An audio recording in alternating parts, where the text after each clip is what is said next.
In the shadows of Brooklyn, one man's rise to power would shake the foundations of organized crime forever. Anthony "Gaspipe" Casso didn't just break the rules of the Mafia. He completely shattered them.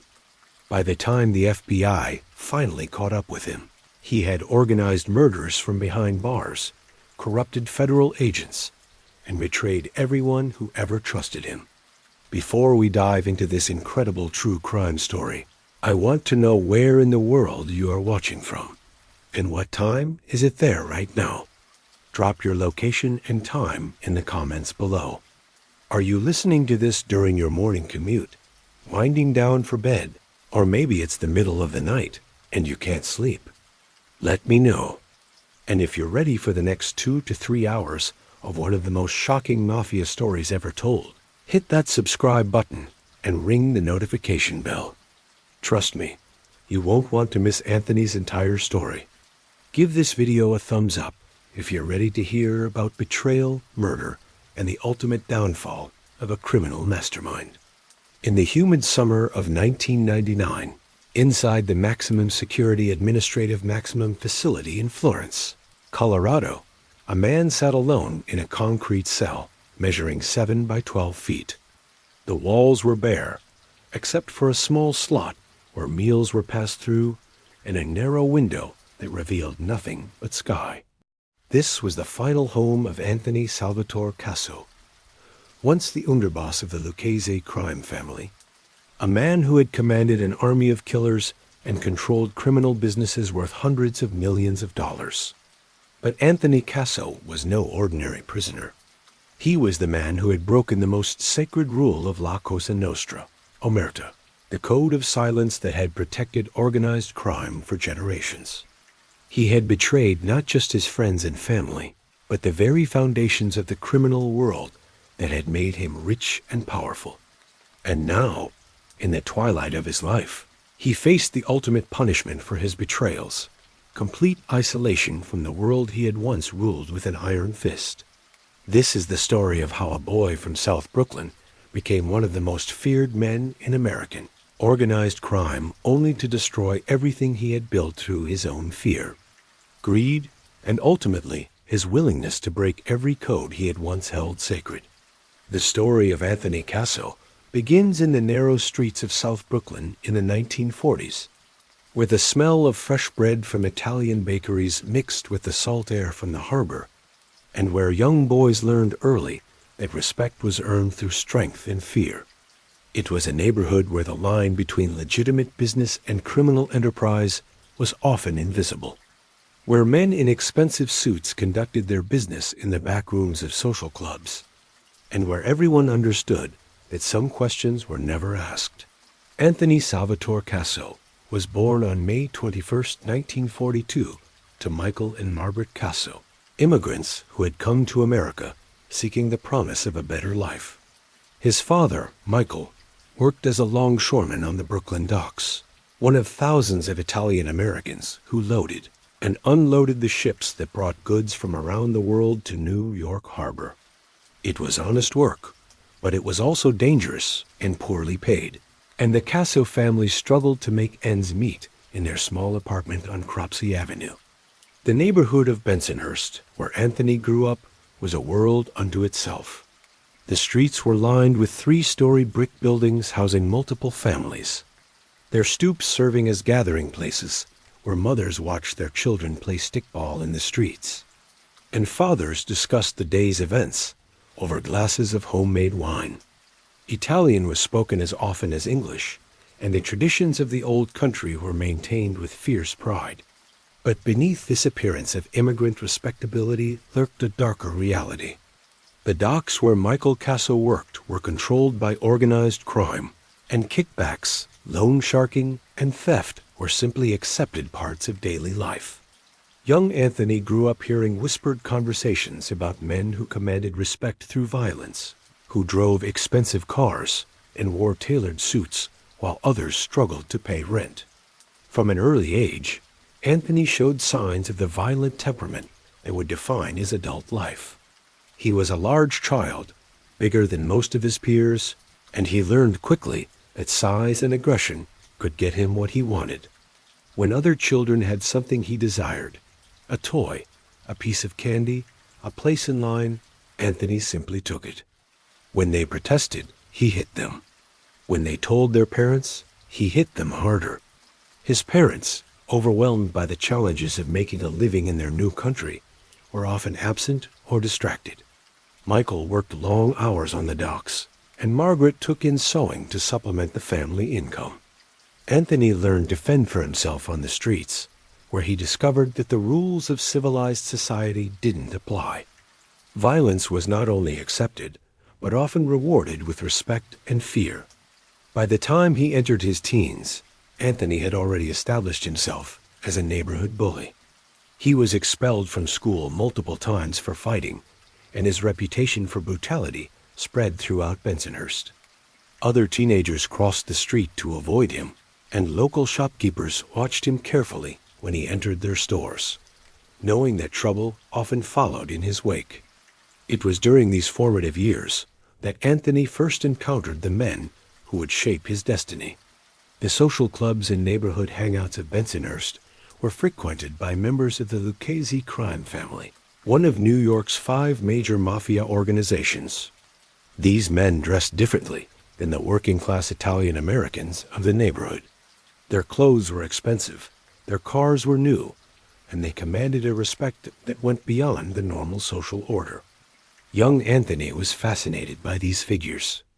He would hang around outside their social clubs, watching as they conducted their business with an air of authority and menace. He studied their mannerisms, their speech patterns, their way of carrying themselves, and he began to understand that there was an alternative to the life of struggle and poverty that his parents had accepted. The first time Anthony committed a serious crime, he was 14 years old. He and a group of friends had been hanging around outside Gino's Market on 86th Street when the owner, an elderly man named Salvatore Benedetto, accused them of stealing candy. The accusation was probably accurate. Petty theft had become second nature to Anthony, but the public humiliation of being called a thief in front of his friends was more than his pride could bear. That night, Anthony returned to the market alone. He waited in the alley behind the building until Benedetto closed the shop and began walking to his car. Then he emerged from the shadows and attacked the old man with a baseball bat, beating him unconscious before going through his pockets for the day's receipts. Benedetto survived the attack, but he never identified his attacker. The code of the neighborhood dictated that you handled your problems yourself, and involving the police was seen as a sign of weakness. The attack on Benedetto marked a turning point in Anthony's life. Word of the brutal assault spread through the neighborhood, and with it came a new level of respect and fear. Other teenagers began deferring to him. Adult criminals began to take notice. And Anthony discovered that he had a taste for the power that came with violence. By the time Anthony Casso turned 16, he had dropped out of school entirely and was spending his days on the streets of Brooklyn looking for opportunities to make money and build his reputation. The legitimate economy held no appeal for him. The idea of working a regular job like his father seemed not just unappealing, but humiliating. He had seen how hard his parents worked just to scrape by, and he had no intention of following the same path. Instead, Anthony threw himself into the criminal underworld with the enthusiasm of a natural predator. He started small, stealing cars and stripping them for parts, running numbers for local bookmakers, and collecting debts for loan sharks. But even these petty crimes were marked by an unusual level of violence. Where other young criminals might threaten or intimidate, Anthony preferred to inflict immediate and severe physical punishment. His reputation for brutality soon came to the attention of the Lucchese crime family, which controlled much of the criminal activity in his neighborhood. The Lucchese were one of New York's 5 major mafia, families with roots stretching back to the early days of Italian immigration. They controlled everything from construction and waste management to drug trafficking and illegal gambling, and they were always on the lookout for young men who showed promise as earners and enforcers. Anthony's first real connection to organized crime came through a man named Christopher Christie Tick Fornari, a Lucchese Capo who ran operations in Brooklyn and Staten Island. Fornari was a small, soft-spoken man who dressed conservatively and conducted himself with the quiet dignity of a successful businessman. But beneath his mild exterior was a ruthless killer who had orchestrated dozens of murders and built a criminal empire worth millions of dollars. Fornari first encountered Anthony during a dispute over a gambling debt. A local bookmaker had hired Anthony to collect money from a bettor who had been avoiding payment for weeks. The bettor, a small-time criminal named Joey Messino, had been making excuses and promises, but no payments. When Anthony finally tracked him down at a bar in Bay Ridge, he didn't waste time with conversation. He simply walked up to Messino and broke his arm with a pool cue. The attack was witnessed by several of Fornari's associates, who reported back to their boss about the young man who had handled the debt collection with such decisive violence. Fornari was impressed not just by Anthony's brutality, but by his professionalism. He hadn't killed Messino. That would have made it impossible to collect the debt, but he had sent a clear message about the consequences of non-payment.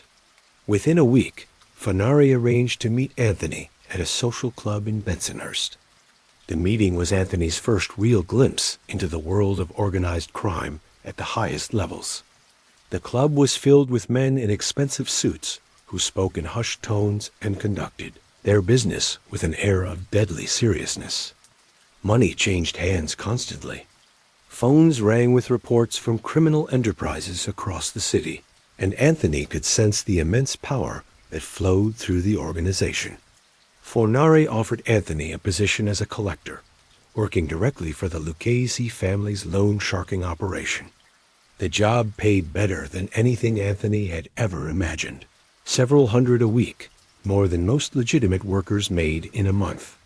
But more important than the money was the status that came with being associated with one of New York's most powerful crime families. Anthony threw himself into his new role with characteristic intensity. He developed a reputation for being willing to go further than other collectors, to inflict more damage and cause more fear. Where other enforcers might break a finger or deliver a beating, Anthony would put people in the hospital. His methods were so extreme that even hardened criminals began paying their debts. Early, rather than risk a visit from the young man, they were starting to call the animal. But Anthony's talent for violence was matched by his intelligence and business sense. He quickly realized that the real money in loan sharking came not from the collections themselves, but from expanding the operation by bringing in new customers and increasing the amounts being lent. He began recruiting other young men from the neighborhood to work under him, building his own crew within the larger organization. His first major score came when he was 19 years old. A legitimate businessman named Frank Santangelo had borrowed $50,000 from the Lucchese family to keep his construction company afloat. When Santangelo fell behind on payments, Anthony was sent to collect.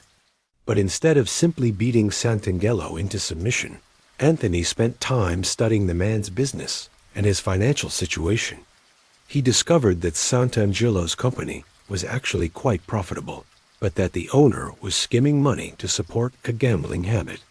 Rather than expose this theft, Anthony made Santangelo an offer.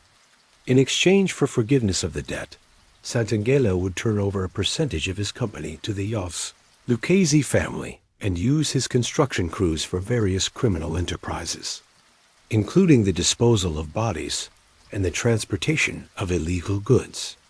The arrangement proved incredibly profitable, generating hundreds of thousands of dollars in revenue for the crime family.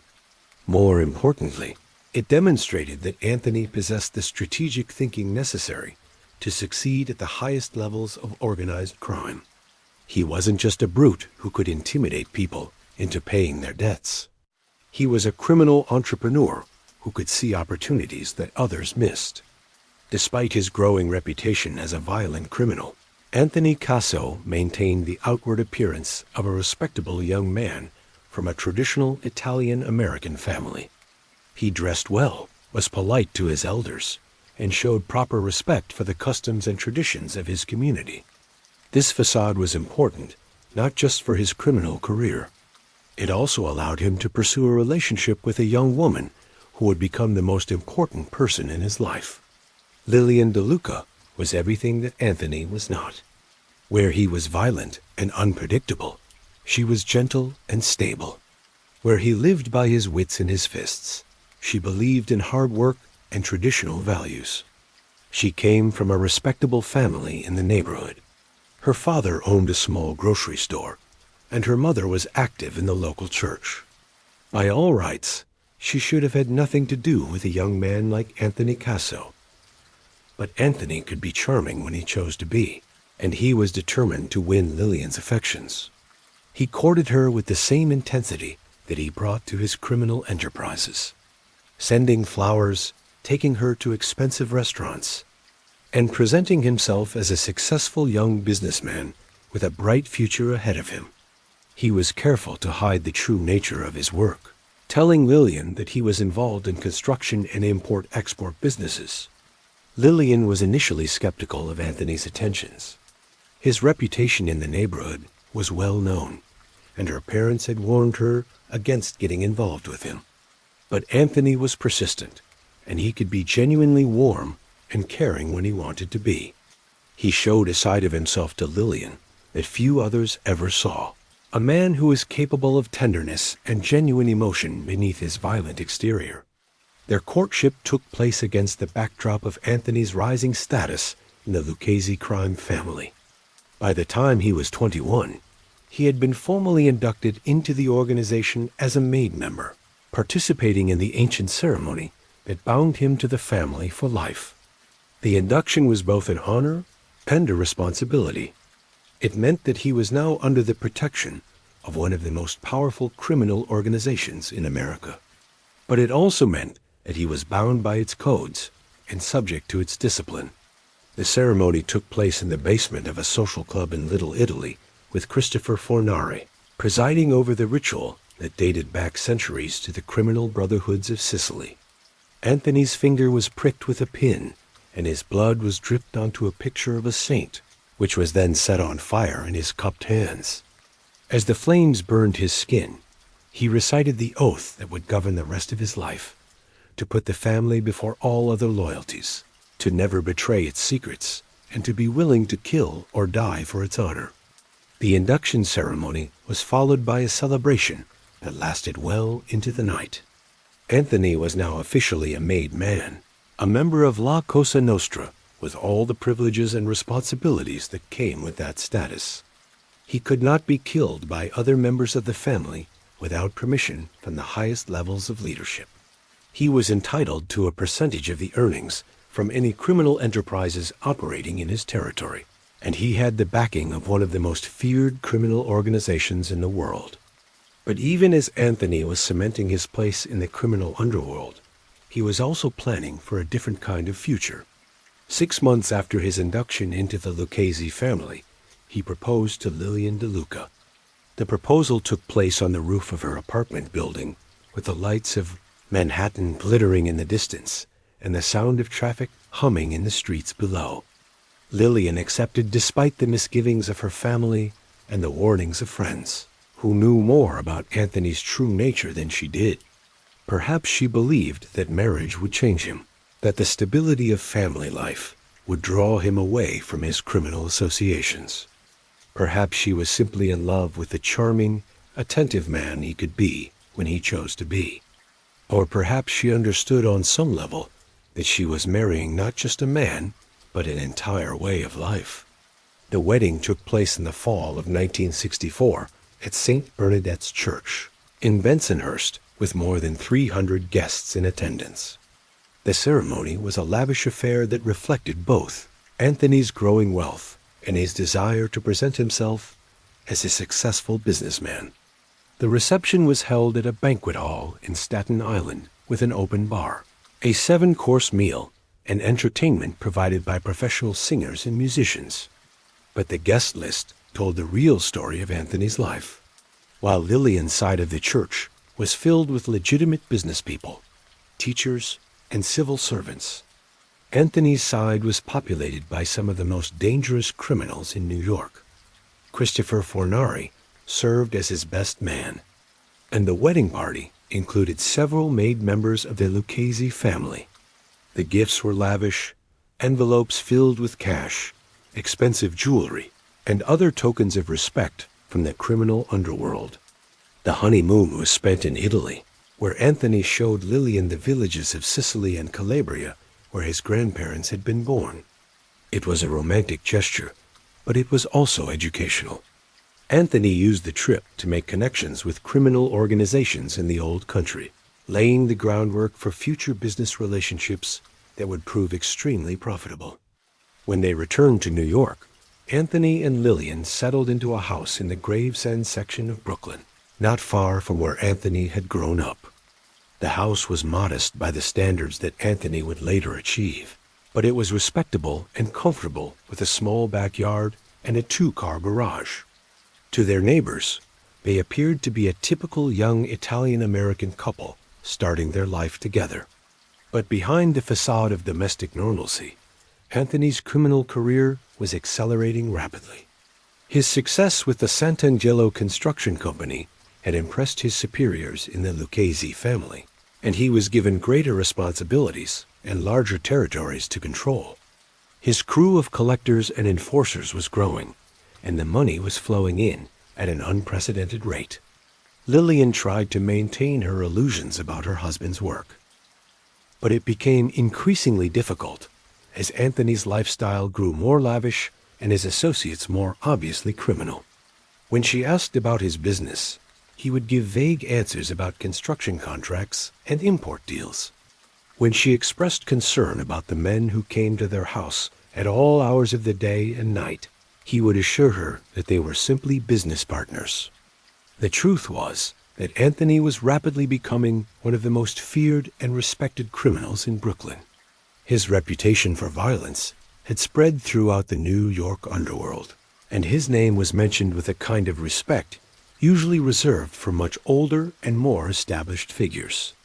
He was still in his early 20s, but he was already being talked about as a potential future leader of the Lucchese crime family. As Anthony Casso's reputation within the Lucchese crime family continued to grow, so did the complexity and danger of the assignments he was given. No longer was he simply collecting debts or intimidating small-time criminals. By the mid-1960s, he was being entrusted with the most sensitive and violent work that the organization had to offer, murder. The first time Anthony killed a man, he was 23 years old and had been married to Lillian for less than a year. The target was a man named Ralph Mastandrea, a small-time criminal who had been skimming money from a numbers-running operation controlled by the Lucchese family. Mastandrea had been warned repeatedly to stop his thefts, but he had ignored the warnings and continued to steal.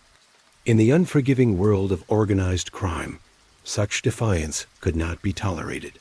Christopher Fornari called Anthony to a meeting at a restaurant in Little Italy, where he laid out the situation in the careful, indirect language that professional criminals used when discussing violence.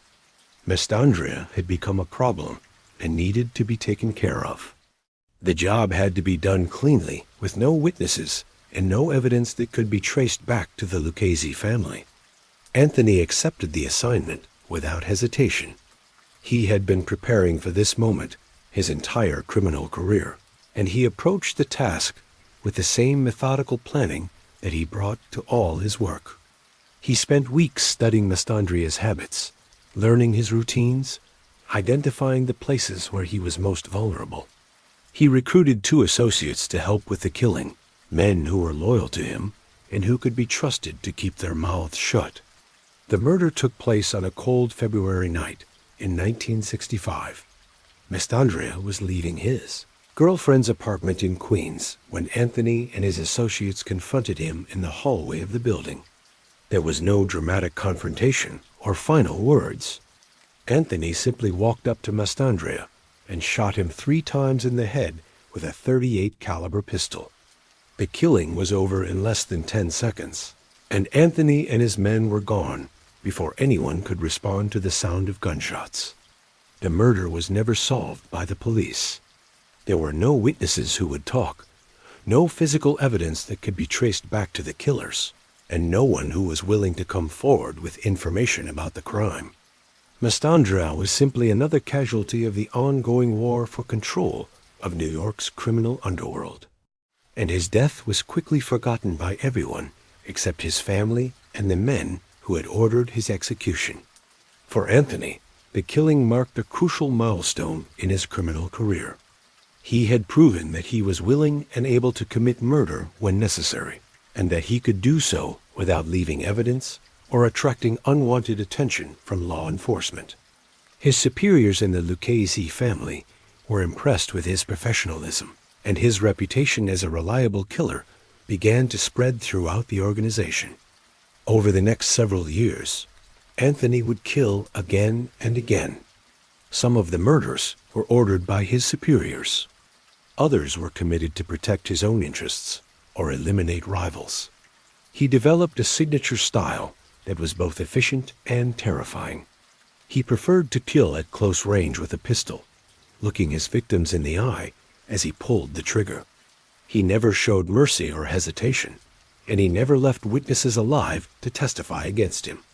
But Anthony's talents extended beyond simple murder. He was also becoming an expert in the more sophisticated aspects of organized crime, learning how to structure criminal enterprises to maximize profits while minimizing risks. He studied the techniques used by older, more experienced criminals, and he adapted their methods to the changing realities of law enforcement and criminal competition. One of his most important teachers was Vincent Vinny Alloy, a Lucchese Capo who controlled extensive gambling and loan sharking operations throughout Brooklyn and Queens. Alloy was a master of criminal organization with an intuitive understanding of how to compartmentalize information and insulate himself from prosecution.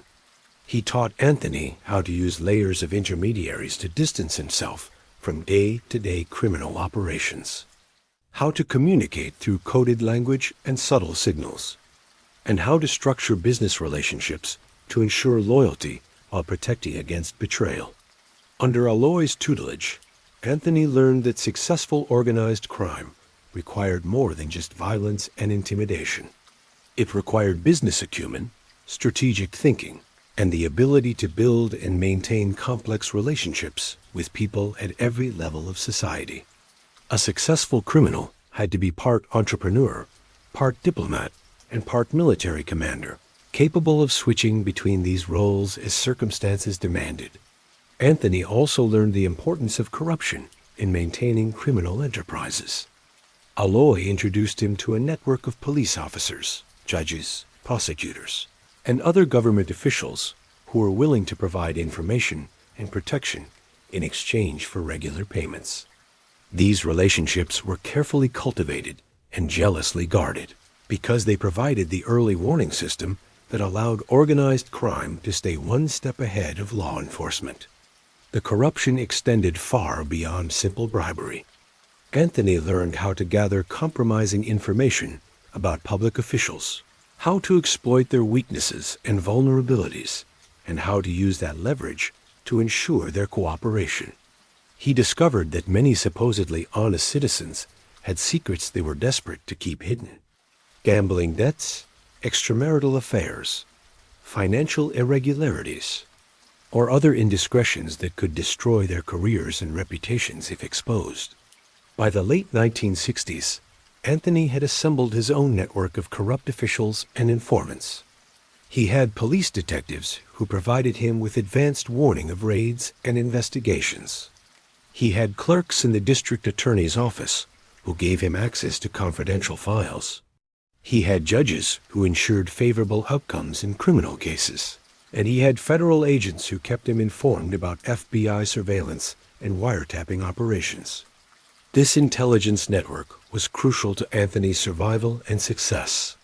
The late 1960s and early 1970s were a dangerous, Time for organized crime as law enforcement agencies began using sophisticated surveillance techniques and electronic eavesdropping to gather evidence against criminal organizations. Traditional methods of avoiding prosecution, intimidating witnesses, bribing individual officials, or simply staying out of sight were no longer sufficient to protect against determined investigators armed with modern technology. Anthony adapted to these new challenges by becoming even more paranoid and security conscious. He changed his routines constantly, used multiple safe houses and meeting locations, and communicated primarily through coded messages and intermediaries. He swept his cars and homes for electronic surveillance devices, used pay phones for sensitive conversations, and met with associates in locations where recording would be difficult or impossible. But perhaps most importantly, Anthony began to understand that the key to long-term success in organized crime was to diversify his criminal enterprises and legitimize his wealth through investment in legal businesses. Violence and intimidation could provide short-term profits, but they also attracted unwanted attention from law enforcement. The truly successful criminals were those who used their illegal earnings to build legitimate business empires that could generate income long after their criminal careers ended. This realization would drive Anthony's evolution from a simple killer and enforcer into one of the most sophisticated criminal entrepreneurs of his generation. But it would also set the stage for the massive, illegal schemes that would eventually make him both incredibly wealthy and a primary target for federal prosecution. By 1970, Anthony Casso had established himself as one of the most promising young criminals in the Lucchese crime family. His reputation for violence was matched by his demonstrated ability to generate substantial profits for the organization, and his superiors began entrusting him with increasingly important responsibilities. But Anthony had ambitions that went far beyond being simply another soldier in someone else's army. He wanted to build his own criminal empire, and he was willing to take enormous risks to achieve that goal. His opportunity came through an unlikely source: the energy crisis of the early 1970s. As gasoline prices soared and supply became uncertain, the federal and state governments imposed various taxes and regulations designed to control consumption and generate revenue. In New York State, this included substantial taxes on heating oil and gasoline that were collected at the wholesale level and passed on to consumers.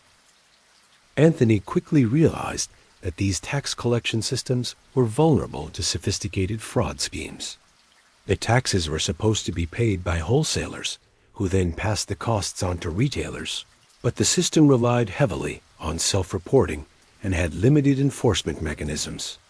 A criminal organization that could control wholesale distribution companies could potentially avoid paying millions of dollars in taxes while still collecting the money from consumers. The scheme that Anthony developed was breathtakingly complex and audacious. He began by identifying small wholesale fuel distributors who were struggling financially and vulnerable to takeover. Using a combination of violence, intimidation, and financial incentives, he gained control of these companies and installed his own people as nominal owners and managers. Once he controlled a network of wholesale distributors, Anthony implemented a sophisticated tax evasion scheme that came to be known as the daisy chain. Fuel would be purchased by one company in the network, sold to a second company without taxes being paid, then sold to a third company, and so on down the line. By the time the fuel reached legitimate retailers, the taxes that should have been paid had simply disappeared into the pockets of Anthony's criminal organization. The profits from this scheme were enormous. On each gallon of heating oil and gasoline that passed through his network, Anthony was able to pocket the taxes that should have gone to the government, often more than 20 cents per gallon. With millions of gallons being processed each month, the scheme generated hundreds of thousands of dollars in illegal profits every week. But Anthony's genius lay not just in devising the scheme, but in implementing it in a way that minimized the risk of detection and prosecution. He used layers of shell companies and nominee owners to obscure his true role in the operation. He bribed government inspectors and tax officials to overlook irregularities in his company's filings. And he used his network of corrupt law enforcement contacts to get advanced warning of any investigations into the fuel distribution industry. The success of the fuel tax scheme earned Anthony a new nickname within the criminal underworld, Gaspipe, a reference to his control over gasoline and heating oil distribution. The name stuck, and for the rest of his criminal career, Anthony would be known throughout organized crime by that moniker. The profits from the Gaspipe scheme allowed Anthony to expand his criminal enterprises in other directions. He invested heavily in loan sharking operations, providing capital to other criminals who lent money at usurious rates to desperate borrowers. He expanded his involvement in illegal gambling, taking control of numbers-running operations and underground poker games throughout Brooklyn and Queens. And he began moving into narcotics trafficking, despite the official prohibition against drug dealing that existed within the Lucchese crime family. The drug prohibition was one of the most controversial policies within organized crime during this period. Many older members of crime families believed that drug dealing attracted too much attention from law enforcement and violated traditional codes of honor that had governed criminal behavior for generations. But younger criminals like Anthony recognized that narcotics trafficking was incredibly profitable and that other criminal organizations were making fortunes from the trade. Anthony's entry into drug trafficking was characteristically methodical and cautious. Rather than dealing drugs directly, he provided financing and protection to independent dealers who operated in territories under his control. He took a percentage of their profits in exchange for ensuring that they could operate without interference from rival criminals or corrupt law enforcement officials. This arrangement allowed Anthony to profit from drug trafficking while maintaining some distance from the actual distribution of narcotics. If dealers were arrested, they could not directly implicate him in their crimes. If law enforcement agencies investigated drug trafficking in his territory, they would find layers of intermediaries rather than direct evidence of his involvement. By the mid-1970s, Anthony's criminal enterprises were generating more than $1 million in profits each year, an enormous sum for that era. He was living in a luxurious house in Staten Island, driving expensive cars, and wearing custom-made suits that cost more than most people earned in a month. But he was also careful to maintain legitimate business fronts that could explain his wealth to tax authorities and provide cover for his criminal activities. His most important legitimate business was a construction company that he established with his brother-in-law Frank Santangelo. The company, which was called Consolidated Construction, won contracts for major building projects throughout the New York metropolitan area. But the company's success was based not on competitive bidding or superior workmanship, but on Anthony's ability to intimidate competitors and corrupt officials responsible for awarding contracts. The construction industry in New York during the 1970s was thoroughly infiltrated by organized crime. Criminal organizations controlled many of the labor unions, supplier companies, and regulatory agencies that were essential to major building projects. A contractor who wanted to work on significant projects had to pay tribute to the appropriate crime family and follow their rules about hiring, purchasing, and pricing. Anthony used his position in the Lucchese crime family to carve out a dominant position in the construction industry. Contractors who wanted to work in his territory had to pay him a percentage of their profits. Suppliers who wanted to sell materials to major projects had to use his trucking companies, and workers who wanted jobs on construction sites had to be approved by his labor representatives. The profits from construction were substantial, but they were also a way for Anthony to launder money from his illegal enterprises. Cash from drug trafficking, loan sharking, and tax evasion could be funneled through construction projects and emerge as apparently legitimate business income. This allowed Anthony to live openly as a wealthy businessman while hiding the true sources of his wealth from law enforcement and tax authorities. As Anthony Casso's influence in the construction industry grew, he identified an opportunity that would become one of his most profitable and long-lasting criminal enterprises: the control of window installation in New York City's booming real estate market. The scheme that became known as the Windows case would eventually generate hundreds of millions of dollars in illegal profits and demonstrate Anthony's genius for identifying and exploiting systematic vulnerabilities in legitimate business operations.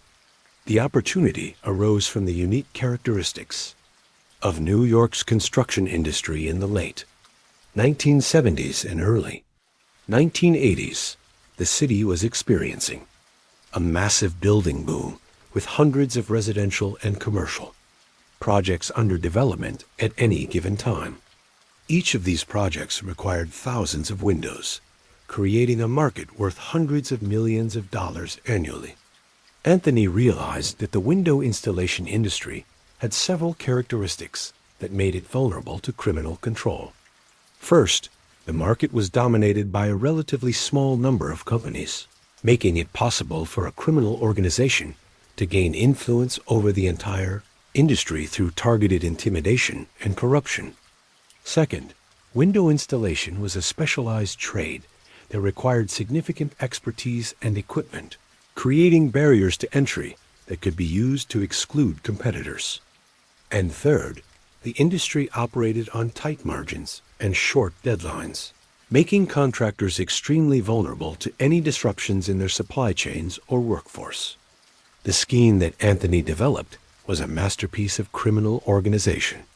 He began by identifying the key players in the window installation industry: the companies that manufactured windows, the contractors who installed them, and the unions that provided the specialized labor required for installation.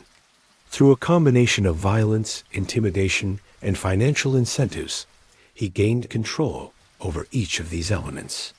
His first target was the Glaziers Union, which represented the workers who installed windows in commercial and residential buildings. The union's leadership was corrupt and vulnerable to pressure, and Anthony was able to gain influence through a combination of bribes and threats. Once he controlled the union, he could ensure that only approved contractors would have access to skilled window installers, effectively giving him veto power over who could compete in the market.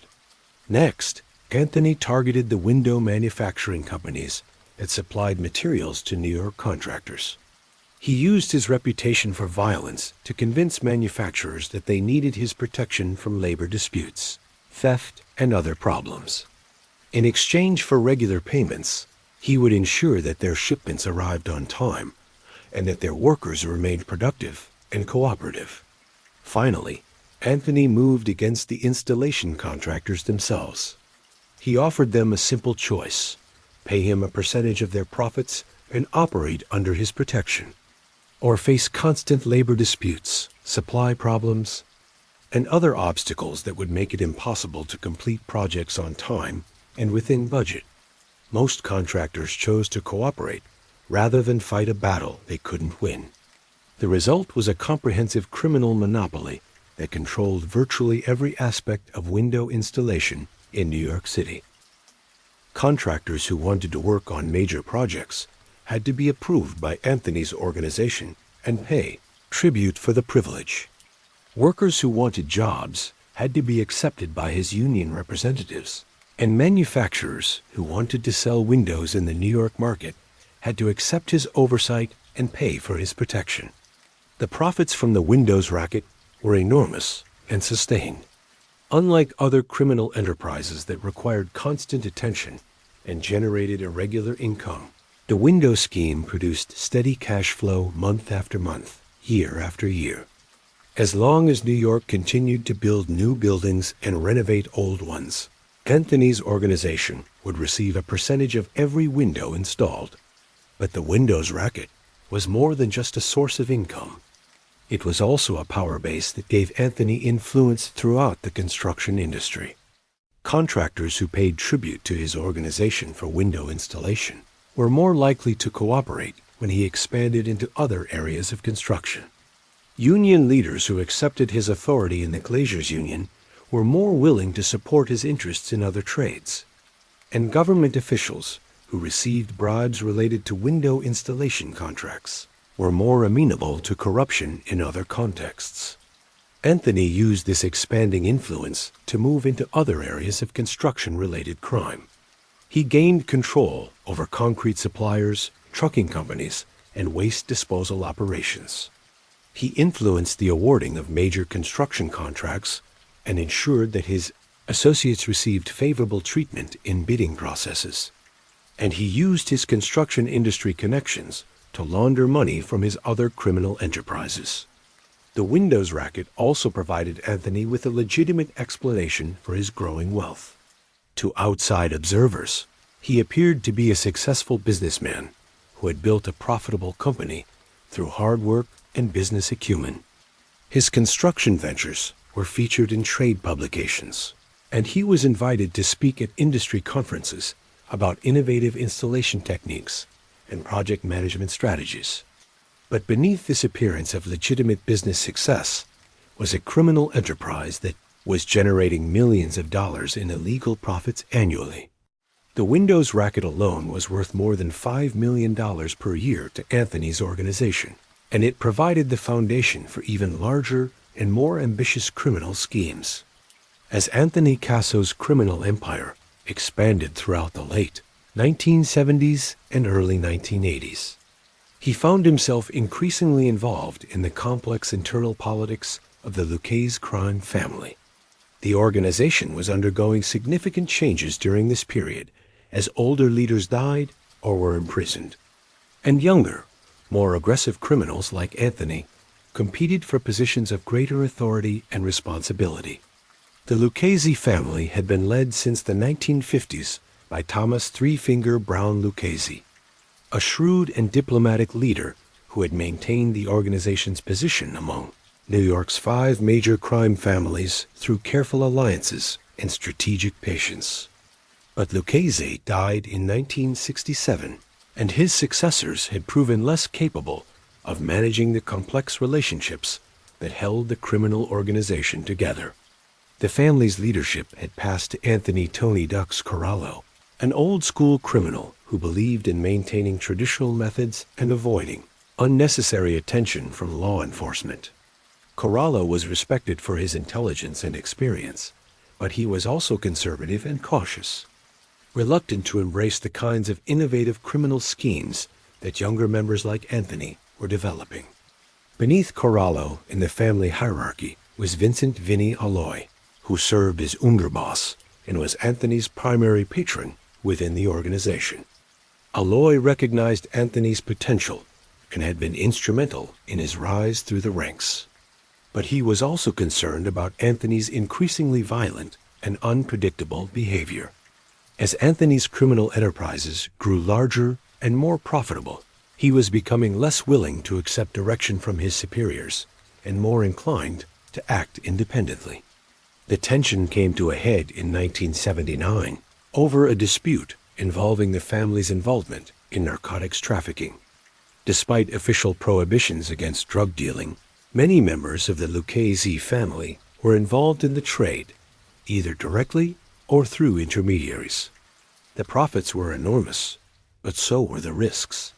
Federal law enforcement agencies were devoting increasing resources to combating drug trafficking, and the sentences for convicted dealers were becoming more severe. Anthony's drug trafficking operations had grown substantially by this time, generating millions of dollars in profits annually. But his methods were attracting unwanted attention from both law enforcement and rival criminal organizations. He was using increasingly violent tactics to protect his territory and eliminate competitors, and his associates were becoming careless about security and operational discipline. The situation exploded into open conflict when one of Anthony's drug dealers, a man named Michael Capadio, was arrested by federal agents and began cooperating with prosecutors. Papadio had been skimming money from drug sales and was facing a lengthy prison sentence. So he agreed to provide information about Anthony's organization in exchange for a reduced punishment. When Anthony learned about Papedio's cooperation, his response was characteristically violent and decisive. He ordered the immediate execution of Papedio and anyone who might have been compromised by his cooperation with law enforcement. Over the course of 2 weeks, 5 men were murdered by Anthony's associates, their bodies disposed of in locations where they would never be found. The killing spree sent shock waves through the Lucchese crime family and the broader New York underworld. While violence was an accepted part of organized crime, the systematic elimination of potential witnesses was seen as unnecessarily provocative and likely to attract massive law enforcement attention.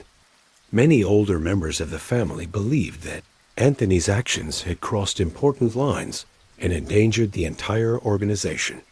Vincent Alloy called Anthony to a meeting at a restaurant in Little Italy to discuss the situation.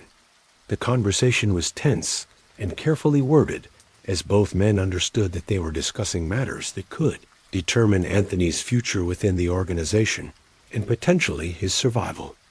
Alloy expressed concern that Anthony's violent response to the Papedio situation had been excessive and poorly planned. He pointed out that the multiple murders had attracted FBI attention and that federal agents were now conducting intensive surveillance of anyone associated with Anthony's operations. He suggested that Anthony needed to reduce his profile and avoid any activities that might provide law enforcement with additional evidence of criminal activity. Anthony's response revealed the extent to which his success had changed his relationship with the crime family's leadership. Rather than accepting Alloy's criticism and modifying his behavior, he argued that his actions had been necessary and appropriate. He pointed out that his criminal enterprises were generating more profits for the Lucchese family than those of any other member.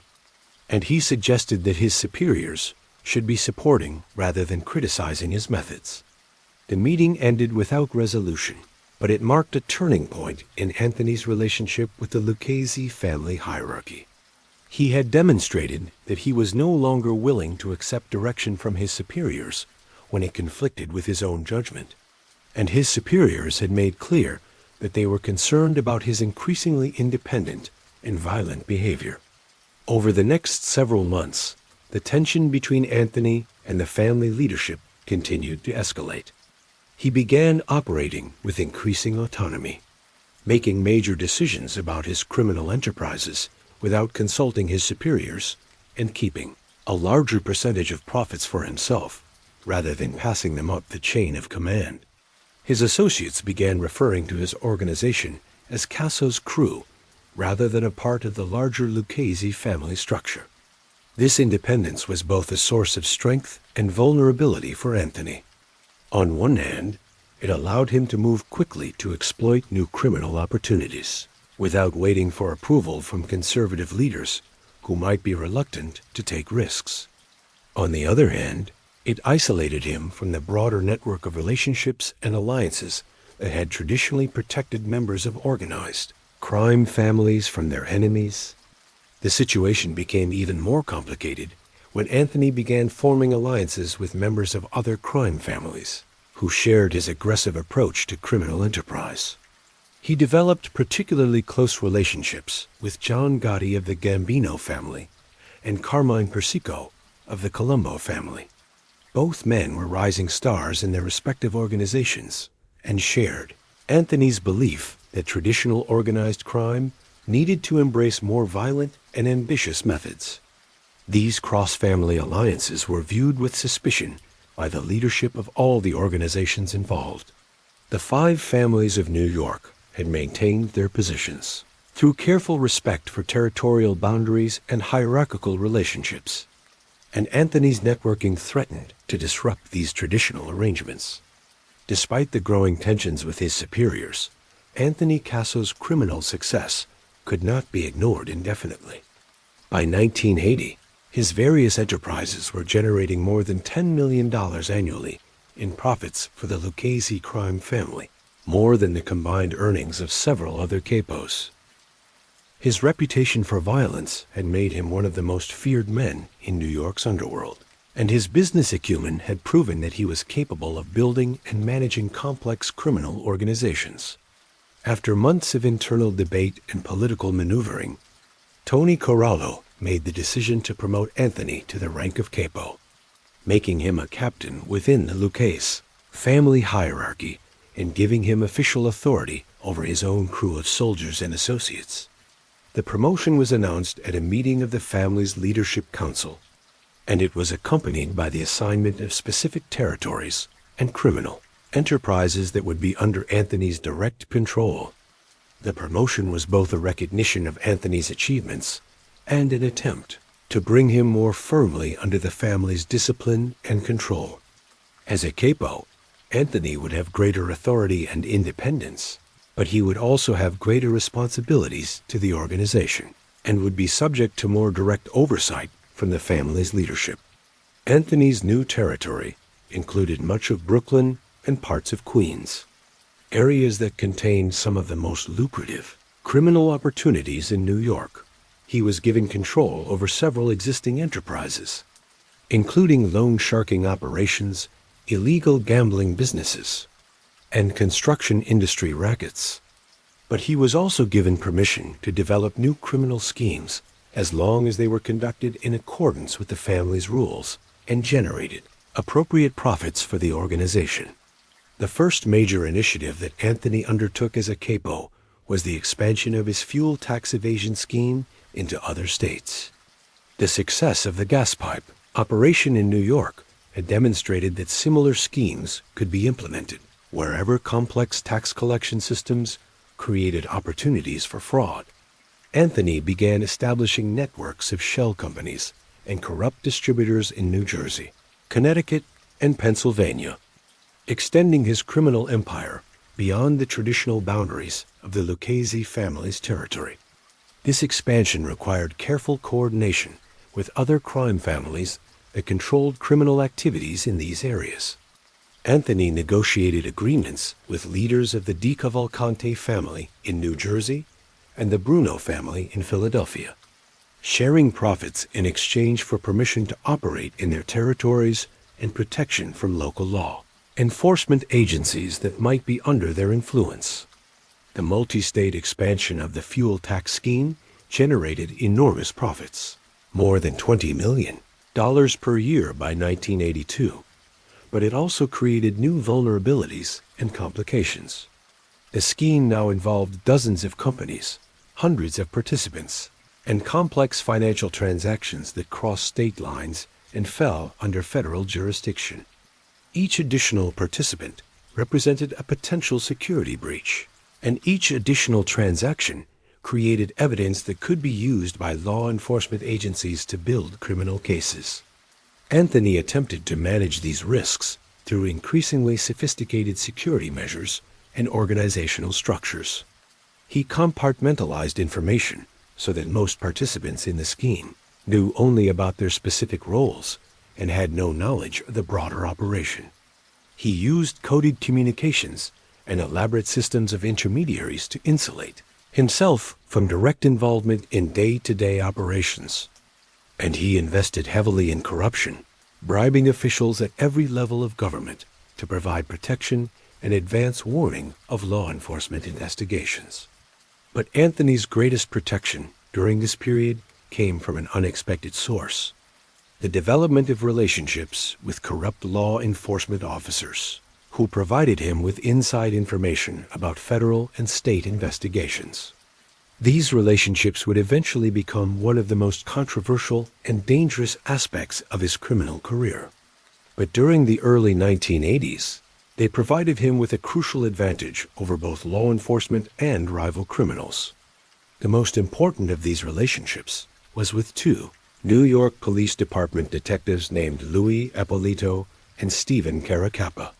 Both men were assigned to units that investigated organized crime, giving them access to sensitive intelligence about ongoing investigations, surveillance operations, and planned arrests. In exchange for regular payments, they provided Anthony with detailed information about law enforcement activities that might affect his criminal enterprises. Ippolito and Caracappa were ideal sources for Anthony, because of their positions within the police department and their personal backgrounds. Ippolito came from a family with extensive connections to organized crime. His father had been an associate of the Gambino crime family, and several of his relatives were involved in criminal activities. Despite this background, he had been able to build a successful career in law enforcement, eventually becoming a detective in the NYPD's Organized Crime Control Bureau. Capo had a different background, but similar motivations. He was a career police officer who had become disillusioned with the bureaucracy and limited financial rewards of legitimate law enforcement work. He was ambitious and intelligent, but he felt that his efforts were not being adequately recognized or compensated by the police department. When Anthony approached him through intermediaries with an offer of substantial additional income, he was receptive to the proposal.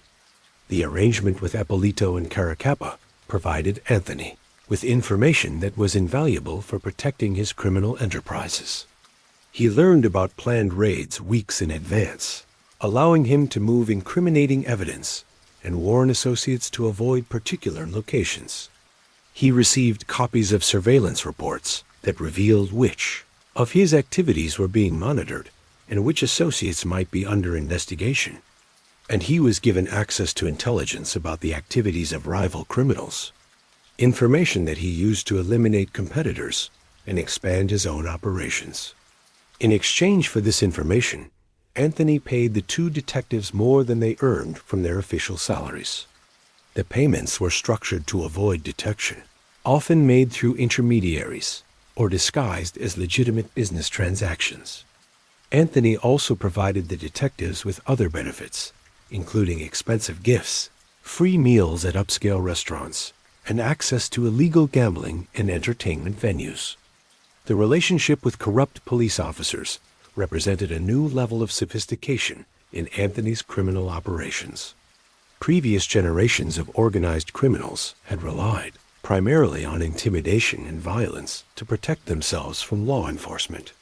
But Anthony understood that information was more valuable than force, and that having allies within law enforcement agencies was more effective than simply trying to avoid or oppose them.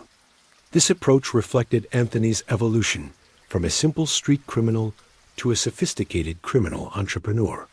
He was no longer just someone who committed crimes. He was someone who understood and manipulated the entire system within which crime and law enforcement operated. He had learned to use corruption, intelligence, and strategic planning as weapons that were often more powerful than guns and explosives. The mid-1980s marked a turning point in the history of American organized crime as federal law enforcement agencies launched an unprecedented assault on the leadership of New York's 5 major crime families. The centerpiece of this effort was the commission trial, a massive prosecution that targeted the bosses and underbosses of all 5 families for participating in a criminal conspiracy that had lasted for decades. The commission trial was the result of years of investigation by federal agents who had used sophisticated surveillance techniques, electronic eavesdropping, and informant testimony to gather evidence about the highest levels of organized crime. For the first time, prosecutors had sufficient evidence to prove that the crime families operated as a coordinated criminal enterprise with formal leadership structures, territorial agreements, and shared codes of conduct. Anthony Casso watched the commission trial proceedings with a mixture of fascination and concern. While he was not directly implicated in the charges, many of his superiors in the Lucchese crime family were facing lengthy prison sentences. Tony Corallo, the family's boss, was among the defendants along with leaders from the other 4 families. The trial represented an existential threat to the traditional structure of organized crime in New York. The prosecution's case was built largely on evidence gathered through electronic surveillance, particularly recordings made in the social clubs and meeting places where crime family leaders conducted their business. Federal agents had spent years placing listening devices in locations frequented by organized crime figures. and they had recorded thousands of hours of conversations that provided unprecedented insight into the inner workings of criminal organizations. For Anthony, the commission trial was both an opportunity and a warning. The imprisonment of older leaders would create vacancies in the crime family hierarchy that could be filled by younger, more aggressive criminals like himself. But the trial also demonstrated that federal law enforcement agencies had developed new capabilities that made traditional methods of avoiding prosecution much less effective. Anthony's response to the commission trial was characteristically strategic and ruthless. Rather than simply waiting to see how the legal proceedings would unfold, he began positioning himself to take advantage of the leadership vacuum that would be created by the conviction of his superiors. He started building alliances with other ambitious criminals who shared his vision of a more aggressive and profitable approach to organized crime. His most important ally during this period was Victor Amuso, another Lucchese Capo who had risen through the ranks during the same era as Anthony. Amuso was several years older than Anthony and had a different leadership style. He was more diplomatic and politically sophisticated, better at managing relationships within the crime family and negotiating agreements with other organizations. But he shared Anthony's belief that the Lucchese family needed new leadership that could adapt to changing conditions and take advantage of new criminal opportunities. Together, Anthony and Amuso began planning for a future in which they would control the Lucchese crime family. They identified loyal associates who could be promoted to positions of greater authority, developed strategies for expanding the family's criminal enterprises, and established relationships with leaders of other crime families who might be willing to work with new Lucchese leadership. The commission trial ended in November 1986 with convictions for all the major defendants. Tony Corallo was sentenced to 100 years in prison, effectively ending his leadership of the Lucchese family. The other crime families faced similar devastation, with bosses and underbosses receiving sentences that would keep them in prison for the rest of their lives. The convictions created exactly the leadership vacuum that Anthony and Amuso had anticipated. Within weeks of the sentencing, they moved to consolidate their control over the Lucchese family's operations. Amuso was recognized as the new boss, while Anthony became the underboss, making him the second most powerful person in the organization. The transition was not entirely smooth. Some older members of the family resented being led by men who they considered too young and too violent. There were also conflicts over territory and criminal enterprises, as various capos tried to expand their operations into areas that had previously been controlled by the imprisoned leaders. Anthony's response to these challenges revealed the violent and paranoid tendencies that would eventually destroy him. Rather than trying to build consensus and manage conflicts through negotiation, he used murder and intimidation to eliminate opposition and enforce discipline. Within 6 months of becoming underboss, he had ordered the execution of more than a dozen people, including several members of his own crime family who had questioned his authority. The killing spree sent shock waves through the New York underworld and marked the beginning of the most violent period in the Lucchese family's history. Anthony's reputation for brutality, which had been an asset during his rise through the criminal ranks, was becoming a liability that attracted unwanted attention from law enforcement and created enemies within his own organization. As Anthony Casso consolidated his power within the Lucchese crime family, he found himself increasingly in conflict with John Gotti, the flamboyant boss of the Gambino family, who had risen to prominence through his own combination of violence and media savvy. The conflict between the two men was both personal and strategic, rooted in competing visions of how organized crime should operate in the post-commission trial era. Gotti represented everything that Anthony despised about the new generation of organized crime leaders. Where Anthony preferred to operate in the shadows and avoid public attention, Gotti courted media coverage and seemed to enjoy his celebrity status. Where Anthony believed in careful planning and methodical execution, Gotti appeared to act impulsively and emotionally. And where Anthony maintained strict discipline within his organization, Gotti allowed his associates considerable independence and autonomy. But beneath these stylistic differences were substantive disagreements about territory, criminal enterprises, and strategic direction. Both the Lucchese and Gambino families had extensive interests in construction, waste management, and other industries, and the boundaries between their operations were often unclear.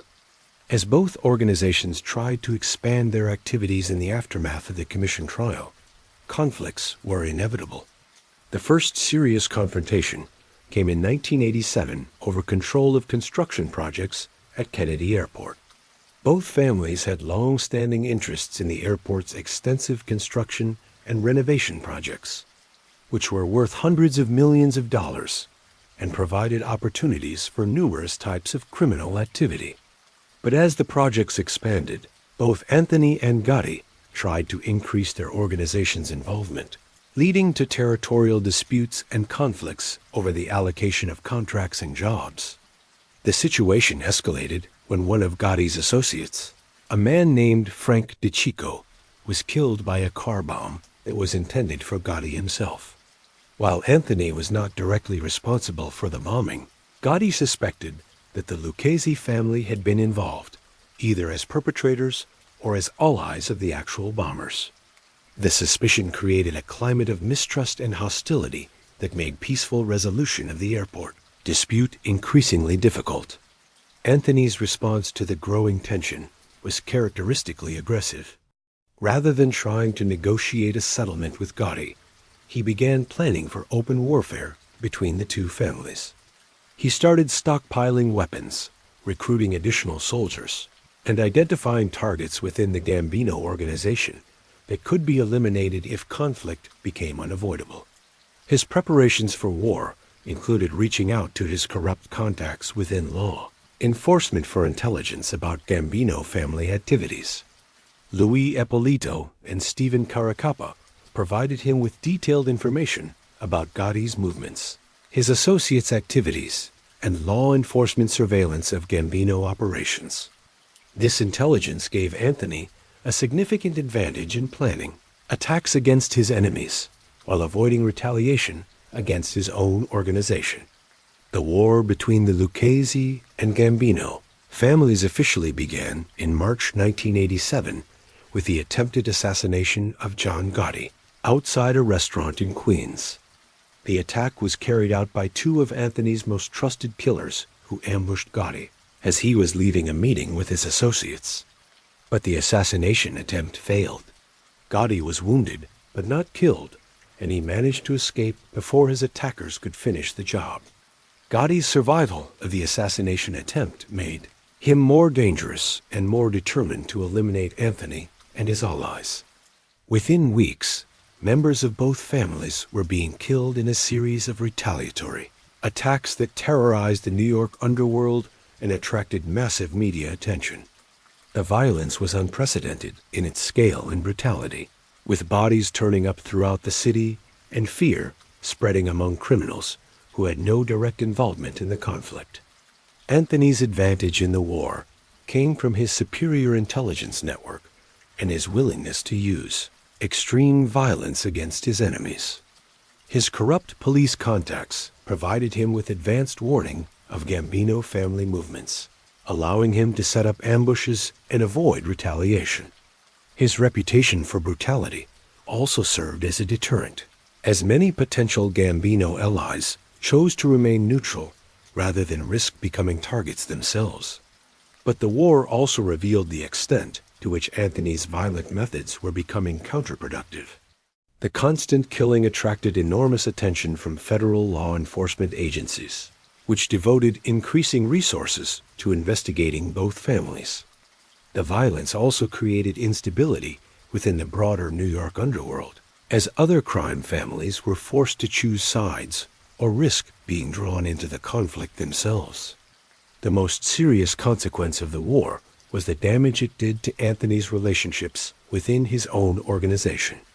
Many Lucchese family members believed that the conflict with the Gambinos was unnecessary and dangerous, and they began to question Anthony's leadership and judgment.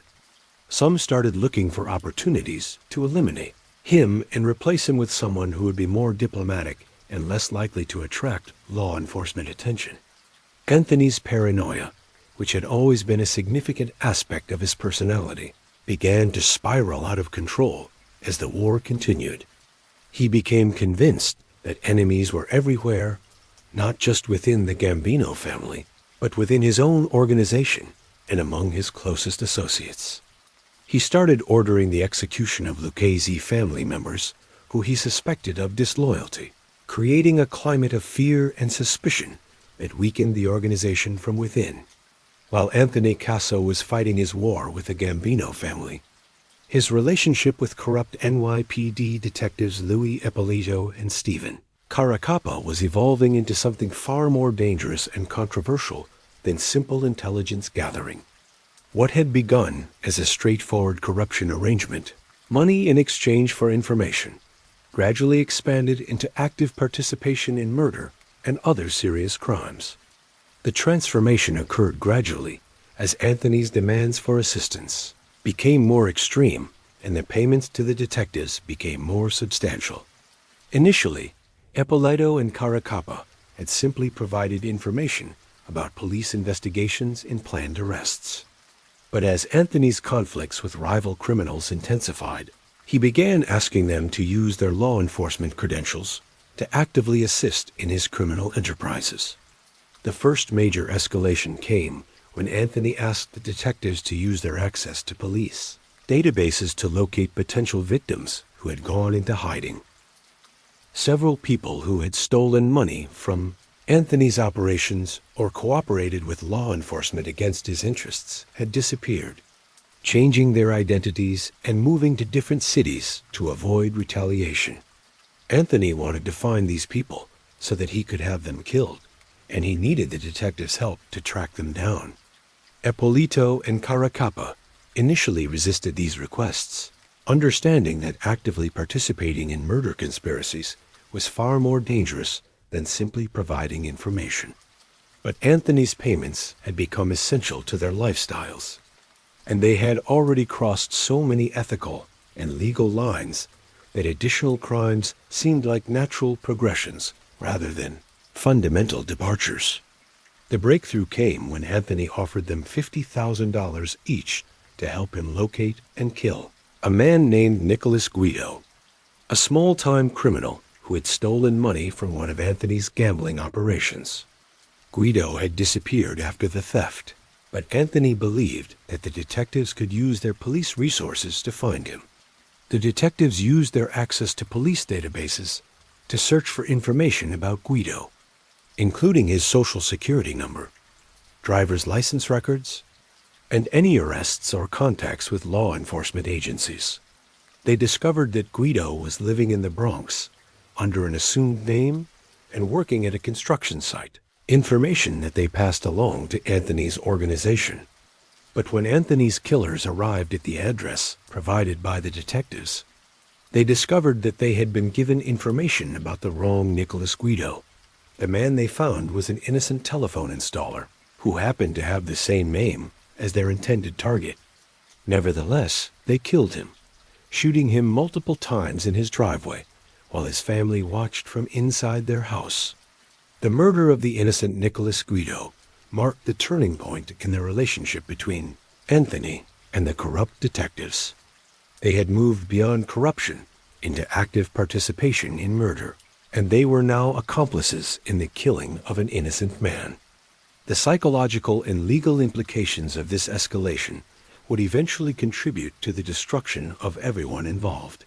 But at the time, the successful collaboration encouraged Anthony to make even greater use of his police contacts. Over the next several years, Ippolito and Caracappa assisted in numerous crimes, including several additional murders, kidnappings, and elaborate schemes to eliminate Anthony's enemies and protect his criminal enterprises. The detectives' most valuable contribution was their ability to provide Anthony with advance warning of law enforcement investigations. As federal agencies devoted increasing resources to investigating organized crime in the aftermath of the commission trial, Anthony's intelligence network became crucial to his survival.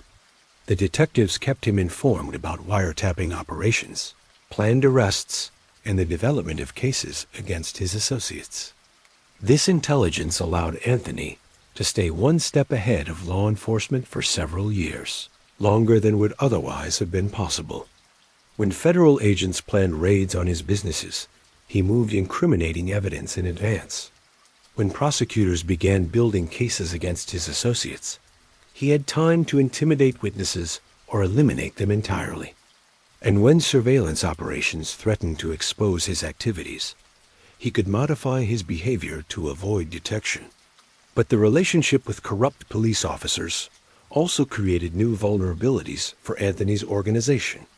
The detectives had detailed knowledge about his criminal activities that could be devastating if it ever became available to honest law enforcement officials. They knew about murders he had ordered, crimes he had committed, and the structure and operations of his criminal enterprises. Anthony attempted to manage this risk through the same methods he used with other potentially dangerous associates, a combination of financial incentives and violent intimidation. He continued to pay the detectives substantial sums, but he also made clear that any betrayal would result in their deaths and the deaths of their families. The corrupt relationship also began to affect the detectives' performance in their official duties. Both Eppolito and Caracappa became increasingly careless about their police work, missing important investigative leads and failing to pursue cases that might have interfered with Anthony's interests. Their supervisors began to notice these performance problems, but the detectives were skilled at providing plausible explanations for their failures. By the late 1980s, the relationship between Anthony and the corrupt detectives had evolved into a comprehensive criminal partnership that involved dozens of serious crimes and generated millions of dollars in illegal profits. But it had also created a situation that was inherently unstable and ultimately unsustainable. Too many people knew about the arrangement, too much evidence had been created, and too many crimes had been committed for the partnership to remain secret indefinitely. As Anthony Casso's paranoia and violent tendencies intensified throughout the late 1980s, he embarked on what would become one of the most systematic and brutal killing campaigns in the history of American organized crime. Over a period of less than 3 years, he would order the execution of more than 40 people, including members of his own crime family, innocent civilians, and anyone he perceived as a threat to his power and security. The killing spree began with the elimination of suspected informants within the Lucchese crime family. Anthony had become convinced that federal law enforcement agencies were receiving inside information about his activities from sources within his own organization, and he was determined to identify and eliminate these threats before they could cause further damage. His suspicions were not entirely unfounded. The FBI had indeed been successful in recruiting several low-level associates of the Lucchese family as informants, and information from these sources had been used to build cases against various members of the organization. But Anthony's response was characteristically extreme and indiscriminate. Rather than carefully investigating specific individuals who might be cooperating with law enforcement, he began killing anyone whose loyalty he questioned. The first victim was Robert Kubeka, a waste management executive who had been cooperating with federal investigators looking into organized crimes control of the garbage collection industry. Kubeka had provided information about the bidding processes for municipal waste contracts and the methods used by crime families to divide territories and eliminate competition. When Anthony learned about Kubeka's cooperation through his corrupt police contacts, he immediately ordered his execution. Kubeka was killed along with his business partner, Donald Barstow, in a shooting at their waste management company's offices in August 1989. The murders were carried out by two of Anthony's most trusted killers, who walked into the office during business hours and shot both men multiple times before escaping. The brazen nature of the attack sent a clear message to anyone who might be considering cooperation with law enforcement. Anthony's killing campaign quickly expanded beyond suspected informants to include anyone who might pose a potential threat to his position within the Lucchese family or his various criminal enterprises. He began eliminating members of his own organization who had shown signs of independence or ambition that might eventually challenge his authority. One of his most controversial murders during this period was the execution of Anthony Dillapi, a respected Lucchese Capo who had been critical of Anthony's leadership style and violent methods. Dillapi was an old-school criminal who believed in the traditional codes of organized crime, and he had been vocal in his opposition to Anthony's indiscriminate killing of family members and innocent civilians. Anthony lured Dillapi to a meeting at a restaurant in Queens, supposedly to discuss their differences and find a way to work together more effectively. But when Dillapi arrived, he was met by several of Anthony's associates, who forced him into a car and drove him to a warehouse in Brooklyn. There, Anthony personally tortured Dillapi for several hours, demanding that he reveal the names of other family members who opposed his leadership. When Dillapi refused to provide the information, Anthony killed him with a shot to the head. The murder of Dillapi shocked even hardened members of the Lucchese crime family, many of whom had respected the older man for his experience and integrity. But Anthony's message was clear. Anyone who opposed his leadership, regardless of their status within the organization, would be eliminated without hesitation or mercy. As the killing continued, Anthony's targets became increasingly diverse and unpredictable. He ordered the execution of small-time criminals who had failed to pay tribute to his organization.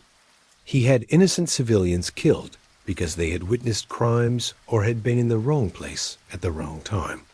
He eliminated business partners who had failed to meet his expectations or who had attempted to negotiate better terms for their relationships with his criminal enterprises. One of the most disturbing aspects of Anthony's killing spree was the involvement of his corrupt police contacts in planning and executing the murders. Louis Eppolito and Stephen Caracappa didn't simply provide information about potential victims. They actively participated in locating targets, planning attacks, and covering up evidence after the killings were completed. The detectives' most significant contribution to Anthony's murder campaign was their ability to use law enforcement resources to track down people who had gone into hiding. When Anthony wanted someone killed, the detectives could access police databases, surveillance equipment, and investigative techniques that were not available to ordinary criminals. This gave Anthony's organization capabilities that were unprecedented in the history of organized crime. But the extensive use of corrupt police officers also created enormous risks for Anthony's organization. Each murder that involved the detectives created additional evidence that could potentially be discovered by honest law enforcement officials. Phone records, computer searches, and physical evidence connected the detectives to numerous crimes, creating a trail that would eventually lead to their exposure and prosecution. The killing spree also had devastating effects on Anthony's relationships within the broader New York underworld. Other crime families began to view him as dangerously unstable and unpredictable, someone who could not be trusted to respect traditional boundaries and agreements. His reputation for extreme violence, which had once been an asset in his rise to power, was now becoming a liability that isolated him from potential allies and created new enemies. By 1990, Anthony Casso had become one of the most feared and hated figures in American organized crime. His willingness to kill anyone he perceived as a threat had created a climate of terror within his own organization and throughout the criminal underworld. But it had also set in motion forces that would eventually lead to his downfall. As law enforcement agencies devoted increasing resources to investigating his activities and members of his own organization, began looking for ways to eliminate him before he could eliminate them. Throughout Anthony Casso's rise to power within the Lucchese crime family, his most important ally and collaborator was Victor Vite Amuso, a fellow Brooklyn native who shared Anthony's ambition and ruthless approach to organized crime. Their partnership, which began in the early 1980s and continued until their arrests in the early 1990s, represented one of the most successful and deadly alliances in the history of American organized crime. Victor Amuso was born in 1934, making him 8 years older than Anthony, and his background was remarkably similar to that of his future partner. Like Anthony, he had grown up in a working-class Italian-American family in Brooklyn, had been drawn to criminal activity at an early age, and had risen through the ranks of the Lucchese family through a combination of violence and business acumen. But where Anthony was impulsive and brutal, Amuso was calculating and diplomatic, better suited to the political aspects of organized crime leadership. The two men first met in the late 1970s, when both were ambitious capos looking for ways to expand their influence within the Lucchese family. They quickly recognized that their different skills and temperaments were complementary. Anthony's reputation for violence and his innovative, criminal schemes could be combined with Amuso's political sophistication and strategic thinking to create a formidable partnership. Their first major collaboration was the expansion of Anthony's fuel tax evasion scheme into new territories and markets. While Anthony focused on the operational aspects of the scheme, establishing shell companies, corrupting government officials, and eliminating competitors, Amuso handled the political and diplomatic challenges of working with other crime families and managing relationships within the Lucchese organization. The success of this collaboration established a pattern that would define their partnership for more than a decade. Anthony would identify criminal opportunities and develop the methods for exploiting them, while Amuso would handle the broader strategic and political issues that determined whether these opportunities could be pursued successfully. Together, they built criminal enterprises that were more sophisticated and profitable than anything either could have achieved independently. When the commission trial devastated the leadership of all 5 New York crime families in the mid-1980s, Anthony and Amuso were positioned to take control of the Lucchese organization. The transition was carefully planned and methodically executed, with Amuso assuming the title of boss and Anthony becoming underboss.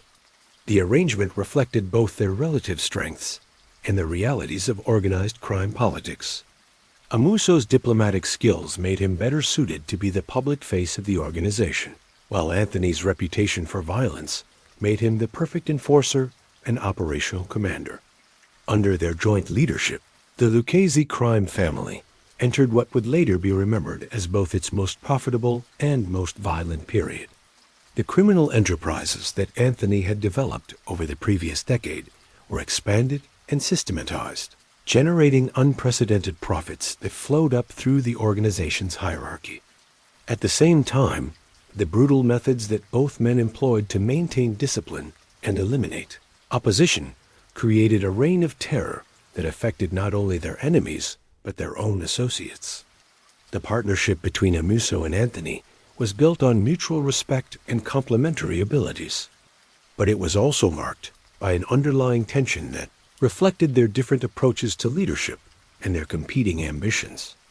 Amuso believed in maintaining the traditional structures and protocols of organized crime, while Anthony was increasingly impatient with constraints that limited his freedom of action.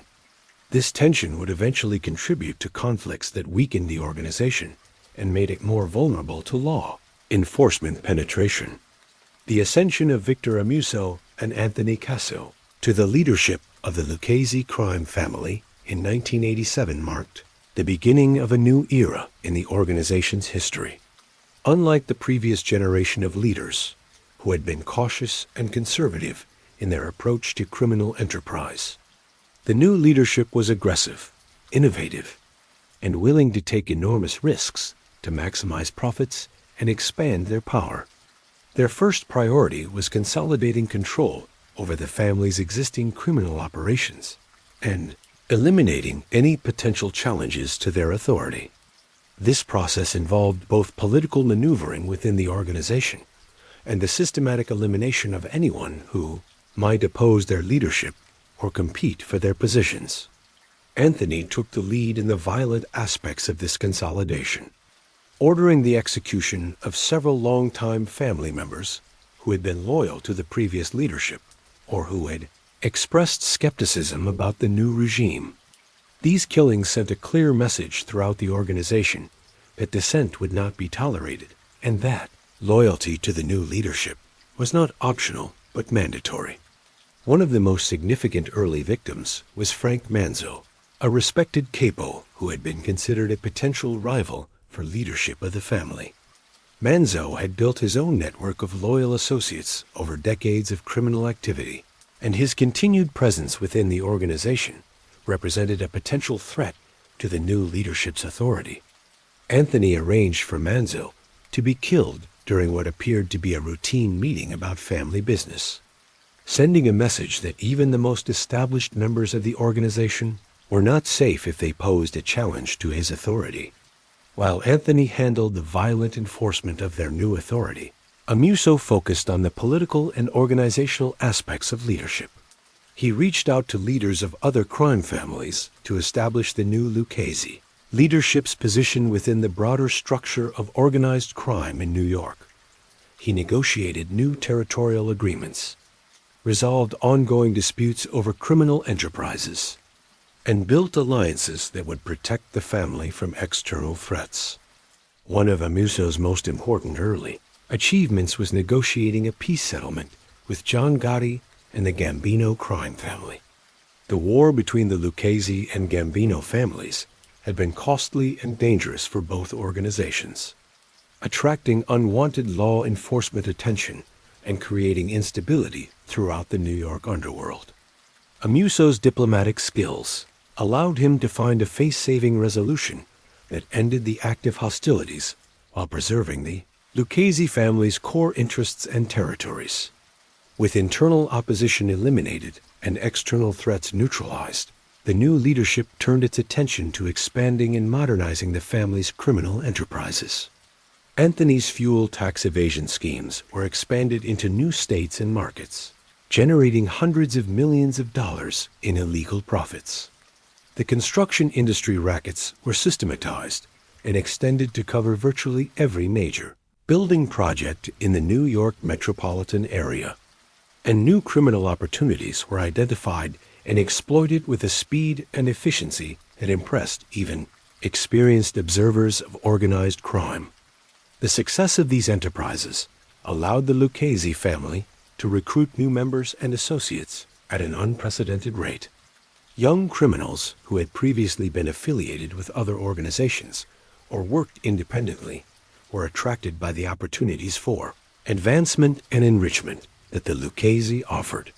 The family's reputation for violence ensured that these new recruits understood the consequences of disloyalty or failure, while the substantial profits from their criminal enterprises provided powerful incentives for continued cooperation. But the rapid expansion of the organization also created new challenges and vulnerabilities. The larger the family became, the more difficult it was to maintain security and discipline. New members were less likely to have the personal relationships and shared experiences that had traditionally bound organized crime families together, and the increased scale of their criminal activities made them more visible to law enforcement agencies that were devoting increasing resources to combating organized crime. Anthony's response to these challenges was characteristically violent and extreme. He established elaborate systems of surveillance and counter-surveillance to monitor the activities of family members and identify potential security threats. He created redundant networks of informants and enforcers to ensure that he had multiple sources of information about everything that happened within the organization, and he made clear that any violation of security protocols or family rules would result in immediate and lethal punishment. The atmosphere of fear and suspicion that Anthony created within the organization was effective at preventing betrayals and maintaining discipline. But it also had negative consequences for the family's long-term stability and effectiveness. Members became reluctant to share information or take initiative, fearing that any mistake might be interpreted as disloyalty. The constant threat of violence created stress and paranoia that affected decision-making and operational effectiveness. And the high turnover rate caused by frequent executions made it difficult to develop the experienced leadership that criminal organizations needed to survive and prosper. By 1988, Anthony Casso's position as underboss of the Lucchese crime family had evolved into something approaching absolute power within the organization. While Victor Amuso retained the formal title of boss, Anthony's control over the family's enforcement apparatus and his willingness to use extreme violence made him the de facto ruler of the organization. His decisions were rarely questioned, his orders were immediately obeyed, and his enemies were systematically eliminated. This concentration of power in the hands of a single individual was unprecedented in the modern history of American organized crime. Traditional crime families had been structured as hierarchical organizations with checks and balances that prevented any one person from accumulating excessive authority. But Anthony's combination of intelligence, ruthlessness, and paranoia had allowed him to bypass these traditional constraints and create a personal dictatorship within the Lucchese family. The reign of terror that Anthony established during this period was remarkable for both its scope and its systematic nature. Unlike previous episodes of violence in organized crime, which had typically been responses to specific threats or challenges, Anthony's campaign of murder was preventive and comprehensive. He killed not only people who had actually opposed him, but anyone who might potentially oppose him in the future. He eliminated not only enemies, but anyone whose loyalty he questioned or whose continued existence might create complications for his plans. The systematic nature of Anthony's violence was reflected in the careful planning and professional execution of his murders. Each killing was preceded by extensive surveillance and intelligence gathering to determine the victim's routines, vulnerabilities, and associations. Multiple backup plans were developed in case the initial approach failed, and elaborate measures were taken to dispose of evidence and avoid detection by law enforcement agencies. Anthony's murder operations were also notable for their use of sophisticated technology and professional techniques that were more commonly associated with intelligence agencies than criminal organizations. He employed electronic surveillance equipment to monitor potential victims and gather intelligence about law enforcement activities. He used military-style weapons and explosives when circumstances required them, and he maintained detailed records of his criminal activities that demonstrated a level of organization and planning that impressed even experienced investigators. The geographic scope of Anthony's operations during this period was also unprecedented. While previous generations of organized criminals had typically limited their activities to specific neighborhoods or territories, Anthony's network extended throughout the New York metropolitan area and into other states. He had associates in New Jersey, Connecticut, Pennsylvania, and Florida who carried out his orders and reported back on local conditions and opportunities. This geographic expansion was facilitated by Anthony's use of modern communication and transportation technologies. He maintained networks of safe houses, vehicles, and communication devices that allowed him to coordinate activities across vast distances while minimizing his exposure to law enforcement surveillance. He used encrypted communications and coded messages to maintain security while directing complex operations involving dozens of participants in multiple locations. The financial resources that Anthony commanded during this period were also extraordinary by the standards of organized crime. His various criminal enterprises were generating more than $50 million annually in profits, making him one of the wealthiest criminals in American history. These resources allowed him to maintain large numbers of associates on his payroll, purchase sophisticated equipment and weapons, and corrupt officials at every level of government. But Anthony's wealth was not simply accumulated for personal enrichment. It was also used strategically to expand his power and influence. He made loans to other criminals that created relationships of dependency and obligation. He invested in legitimate businesses that provided cover for his criminal activities and generated additional income. And he used his financial resources to corrupt judges, prosecutors, police officers, and other officials whose cooperation was essential to his continued success. The combination of extreme violence, sophisticated organization, and vast financial resources made Anthony's criminal empire virtually invincible by the late 1980s. Law enforcement agencies that attempted to investigate his activities found themselves confronting an opponent who had better intelligence, more resources, and fewer constraints than they did. Rival criminals who tried to compete with his operations were quickly eliminated or forced into submission, and members of his own organization who showed signs of disloyalty or independence were immediately identified and executed. But the very success of Anthony's reign of terror contained the seeds of its own destruction.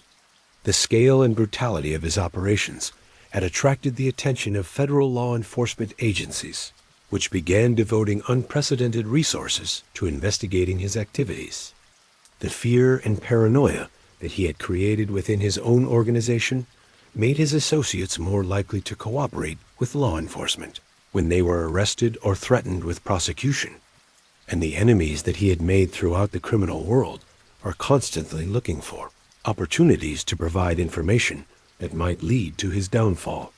By 1990, the heat from federal law enforcement had become so intense that Anthony Casso and Victor Amuso were forced to abandon their normal lives and go into hiding. The FBI had identified them as the primary targets of a massive investigation into the Lucchese crime family, and federal prosecutors were preparing indictments that would charge them with dozens of murders and other serious crimes. The decision to go underground was not made lightly. Both men understood that becoming fugitives would severely limit their ability to manage their criminal enterprises and maintain control over the Lucchese family. But they also knew that their arrests were imminent and that remaining in their normal routines would guarantee their capture and likely result in life sentences in federal prison. Anthony's preparations for life as a fugitive demonstrated the same meticulous planning that characterized all his criminal activities. Over a period of several months, he established a network of safe houses, secure communication channels, and trusted associates who could maintain his operations while he remained hidden. He stockpiled cash, weapons, and other resources that would be necessary to sustain an extended period underground, and he made arrangements for his family's protection and financial support during his absence. The safe houses that Anthony used during his time as a fugitive were located throughout the New York metropolitan area and in other states where he had criminal associates and business interests. Some were apartments or houses that were rented under false names by trusted intermediaries. Others were legitimate businesses, restaurants, auto repair shops, construction sites that could provide cover for his presence while also serving as operational centers for his criminal activities. Security at these locations was extremely sophisticated. Reflecting Anthony's understanding, the federal agencies would be using advanced surveillance techniques to locate him. The safe houses were equipped with multiple escape routes, hidden compartments for weapons and documents, and electronic equipment that could detect surveillance devices or monitor law enforcement communications. Armed guards were posted at all times, and elaborate protocols were established for verifying the identity of visitors and ensuring that meetings could not be observed or recorded by investigators. Despite these precautions, life as a fugitive was extremely stressful and limiting for Anthony. He was accustomed to exercising direct control over his criminal enterprises and maintaining face-to-face relationships with his associates. The need to remain hidden forced him to rely on intermediaries and electronic communications, creating opportunities for misunderstandings and security breaches that had not existed when he could meet personally with his subordinates. The isolation also exacerbated Anthony's natural paranoia and tendency toward violence. Cut off from normal human contact and constantly fearful of betrayal or capture, he became increasingly suspicious of everyone around him. He ordered the execution of several associates who he believed might be cooperating with law enforcement, often based on nothing more than rumors or his own intuitive suspicions. These killings created additional fear within his organization and made his remaining associates even more likely to consider cooperation with federal authorities. Anthony's family life was also severely disrupted by his fugitive status. His wife Lillian and their children were forced to live under constant security precautions, never knowing when they might have to flee their home or assume new identities. The children's education was disrupted as they were moved from school to avoid detection, and the psychological stress of living with the constant threat of violence and arrest took a severe toll on all family members. Despite these challenges, Anthony was able to maintain operational control over most of his criminal enterprises during his time as a fugitive. The fuel tax evasion schemes continued to generate substantial profits, managed by trusted lieutenants who reported to him through secure communication channels. The construction industry rackets remained largely intact, with his associates continuing to control major projects throughout the New York area, and his loan sharking and illegal gambling operations continued to function under the supervision of experienced managers who had been trained in his methods. But the effectiveness of these operations was diminished by Anthony's absence and by the increasing pressure from law enforcement agencies. Federal agents were conducting round-the-clock surveillance of his known associates and business interests. Grand juries were hearing testimony from witnesses who had been granted immunity in exchange for their cooperation. And the media attention surrounding the hunt for Anthony was making it increasingly difficult for his associates to conduct normal business without attracting unwanted scrutiny. The financial costs of maintaining his fugitive lifestyle were also substantial. Anthony was forced to pay premium prices for security, safe houses, and the loyalty of associates who were taking increased risks by continuing to work for him. He had to maintain multiple identities and cover stories, each requiring documentation, financial support, and ongoing maintenance, and he was unable to access many of his legitimate investments and financial accounts, which had been frozen by federal authorities or were under constant surveillance. Perhaps most significantly, Anthony's time as a fugitive marked the beginning of the end of his partnership with Victor Ramuso. The stress of life underground and the constant pressure from law enforcement created tensions between the two men that had not existed during their years of shared success. They disagreed about strategy, questioned each other's decisions, and began to suspect each other of potential betrayal. The trust and mutual respect that had made their partnership so effective were gradually eroded by the circumstances of their fugitive existence. The end of Anthony Casso's life as a fugitive came on January 19, 1993, in a moment that was as sudden and dramatic as anything from his violent career. Federal agents and local police officers surrounded a modest house in Mount Olive Township, New Jersey, where Anthony had been hiding for several weeks under the protection of associates who operated a construction business that served as a front for various criminal activities. The raid was the culmination of nearly 3 years of intensive investigation by multiple law enforcement agencies. The FBI had assembled a task force dedicated specifically to capturing Anthony and Victor Ramuso, and they had devoted enormous resources to tracking their movements and identifying their hiding places. The breakthrough had come through a combination of electronic surveillance, informant information, and careful analysis of financial records that revealed the network of safe houses and support systems that the two men had been using. Anthony's capture was anticlimactic in comparison to the violence and drama that had characterized most of his criminal career. When federal agents burst through the doors of the safe house, they found him eating breakfast and reading newspaper coverage of the ongoing investigation into his activities. He offered no resistance and made no attempt to escape, perhaps understanding that his options had finally been exhausted. The arrest scene revealed much about how Anthony had been living during his time as a fugitive. The safe house was modestly furnished, but contained sophisticated communication equipment, multiple weapons, and large amounts of cash in various currencies. There were false identification documents for several different identities, detailed maps of escape routes throughout the Northeast, and encrypted records of his ongoing criminal activities. When Anthony was taken into custody, he was carrying more than $50,000 in cash and wearing a bulletproof vest under his expensive suit. His first words to the arresting agents, according to FBI reports, were a question about whether Victor Amuso had also been captured.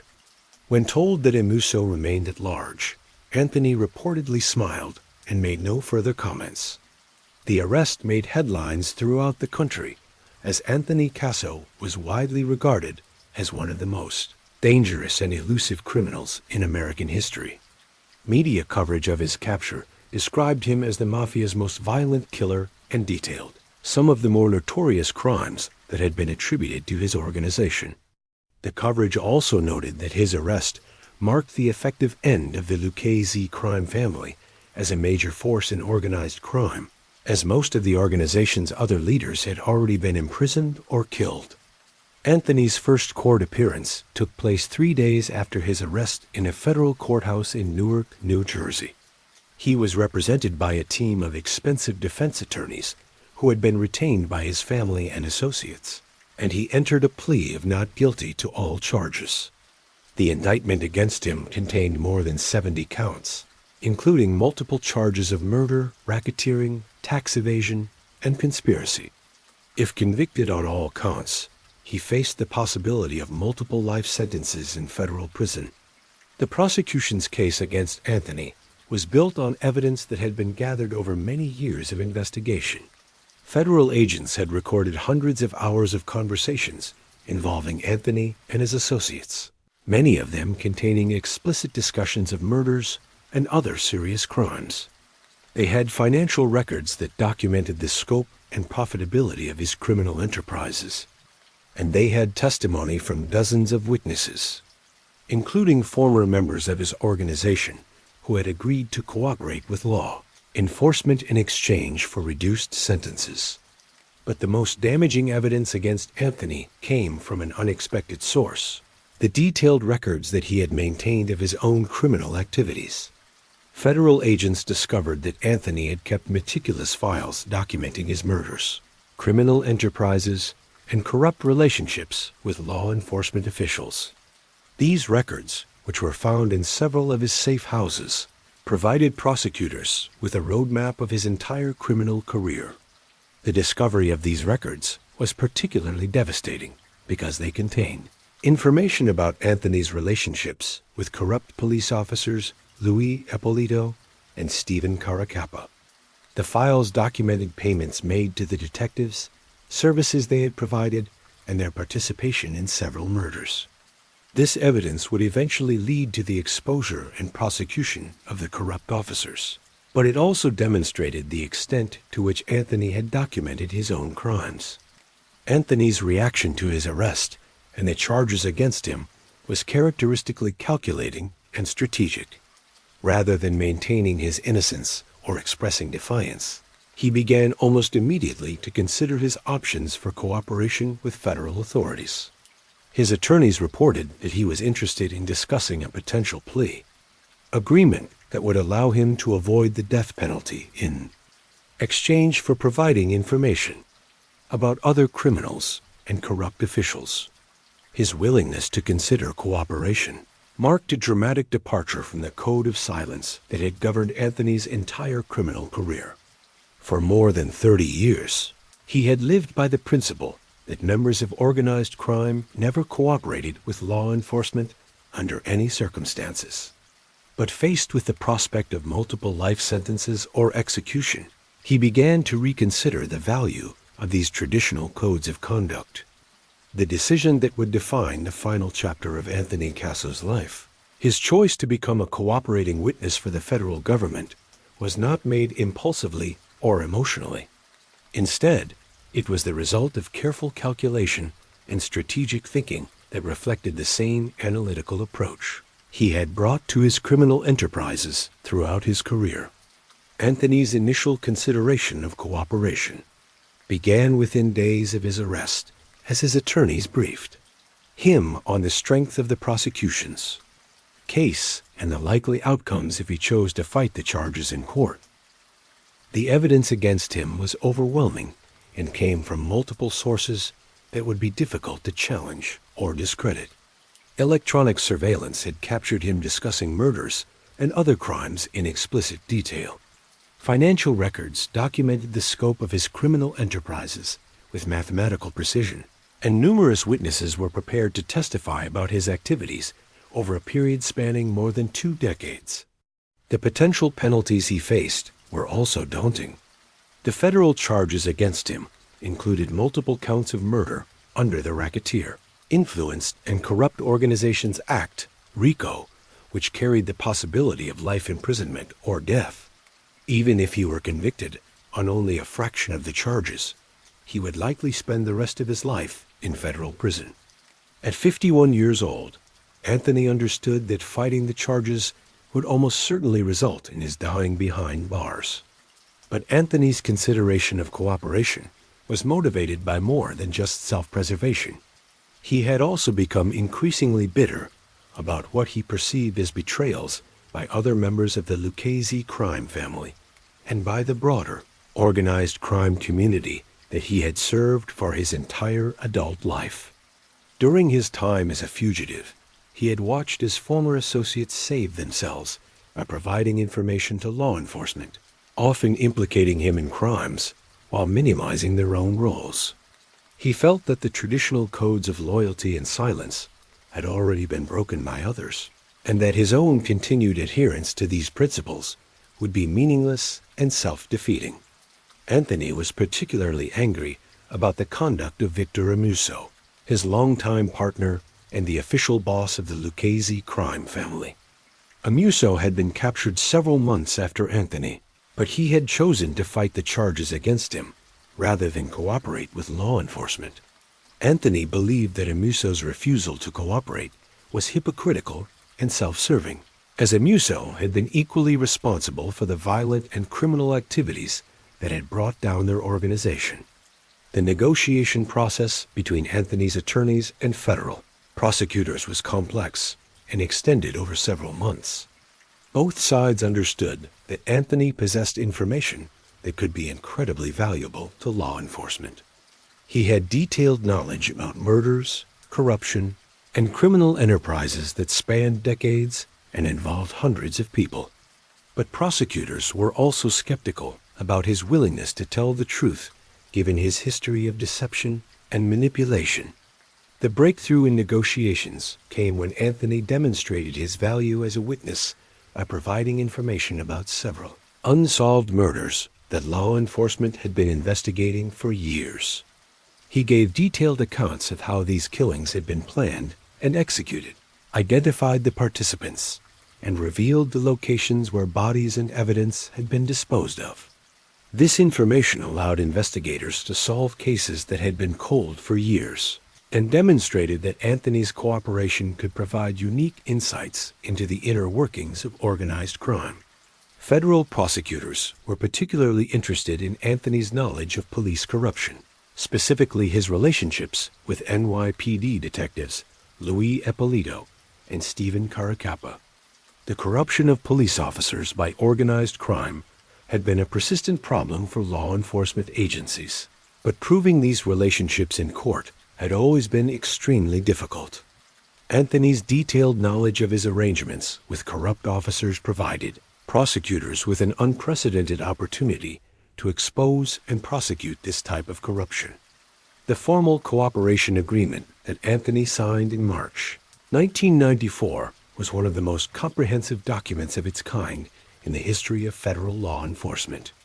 In exchange for his cooperation, prosecutors agreed not to seek the death penalty against him and to recommend a reduced sentence if his assistance proved substantial and truthful.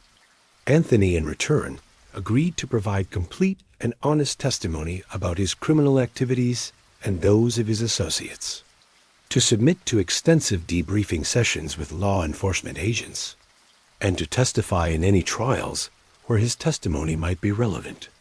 The agreement also contained provisions designed to protect Anthony from retaliation by his former criminal associates.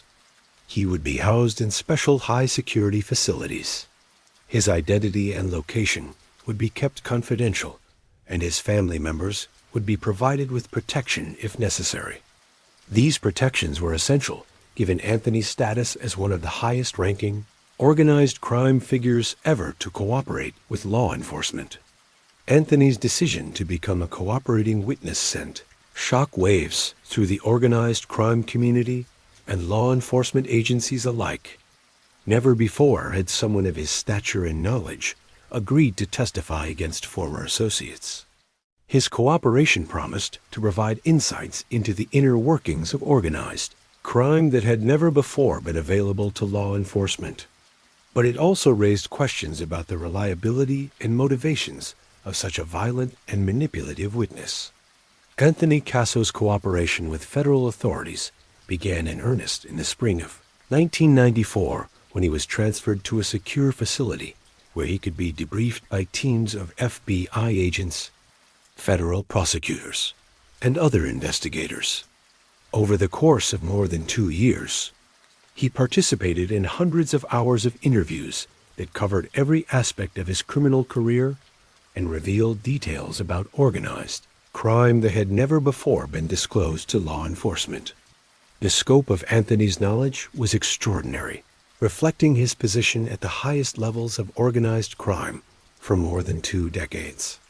He provided detailed information about the structure and operations of the Lucchese crime family, including the identities of members, their roles within the organization, and their involvement in specific crimes. He described the family's relationships with other criminal organizations, including territorial agreements, joint ventures, and conflicts that had shaped the landscape of organized crime in New York. Anthony's most valuable contributions to law enforcement were his detailed accounts of specific crimes, particularly murders that had never been solved. He provided information about more than 40 killings that he had either ordered, participated in, or witnessed, giving investigators insights into methods, motives, and participants that had been unknown for years.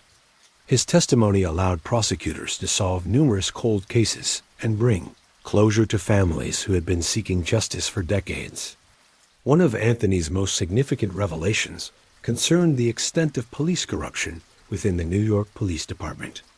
He provided detailed testimony about his relationships with detectives Louis Ippolito and Stephen Caracappa, including specific examples of how they had assisted in murders and other crimes. His accounts of these relationships were supported by physical evidence, including financial records and communications that corroborated his testimony. The information about police corruption was particularly shocking because of the extent to which the detectives had participated in violent crimes.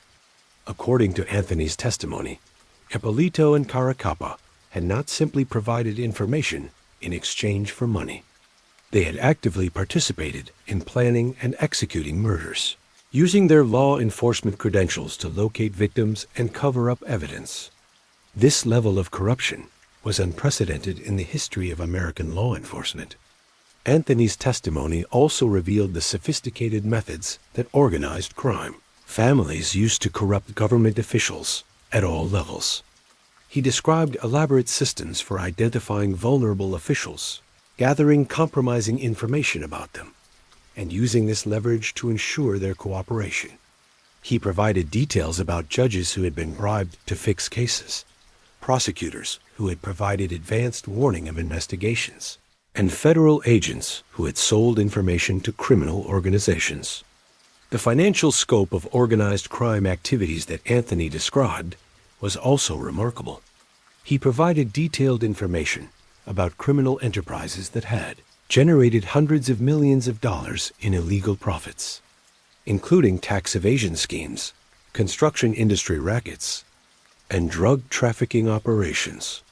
His testimony revealed how these profits had been laundered through legitimate businesses and hidden in offshore accounts, providing law enforcement with new insights into the economic dimensions of organized crime.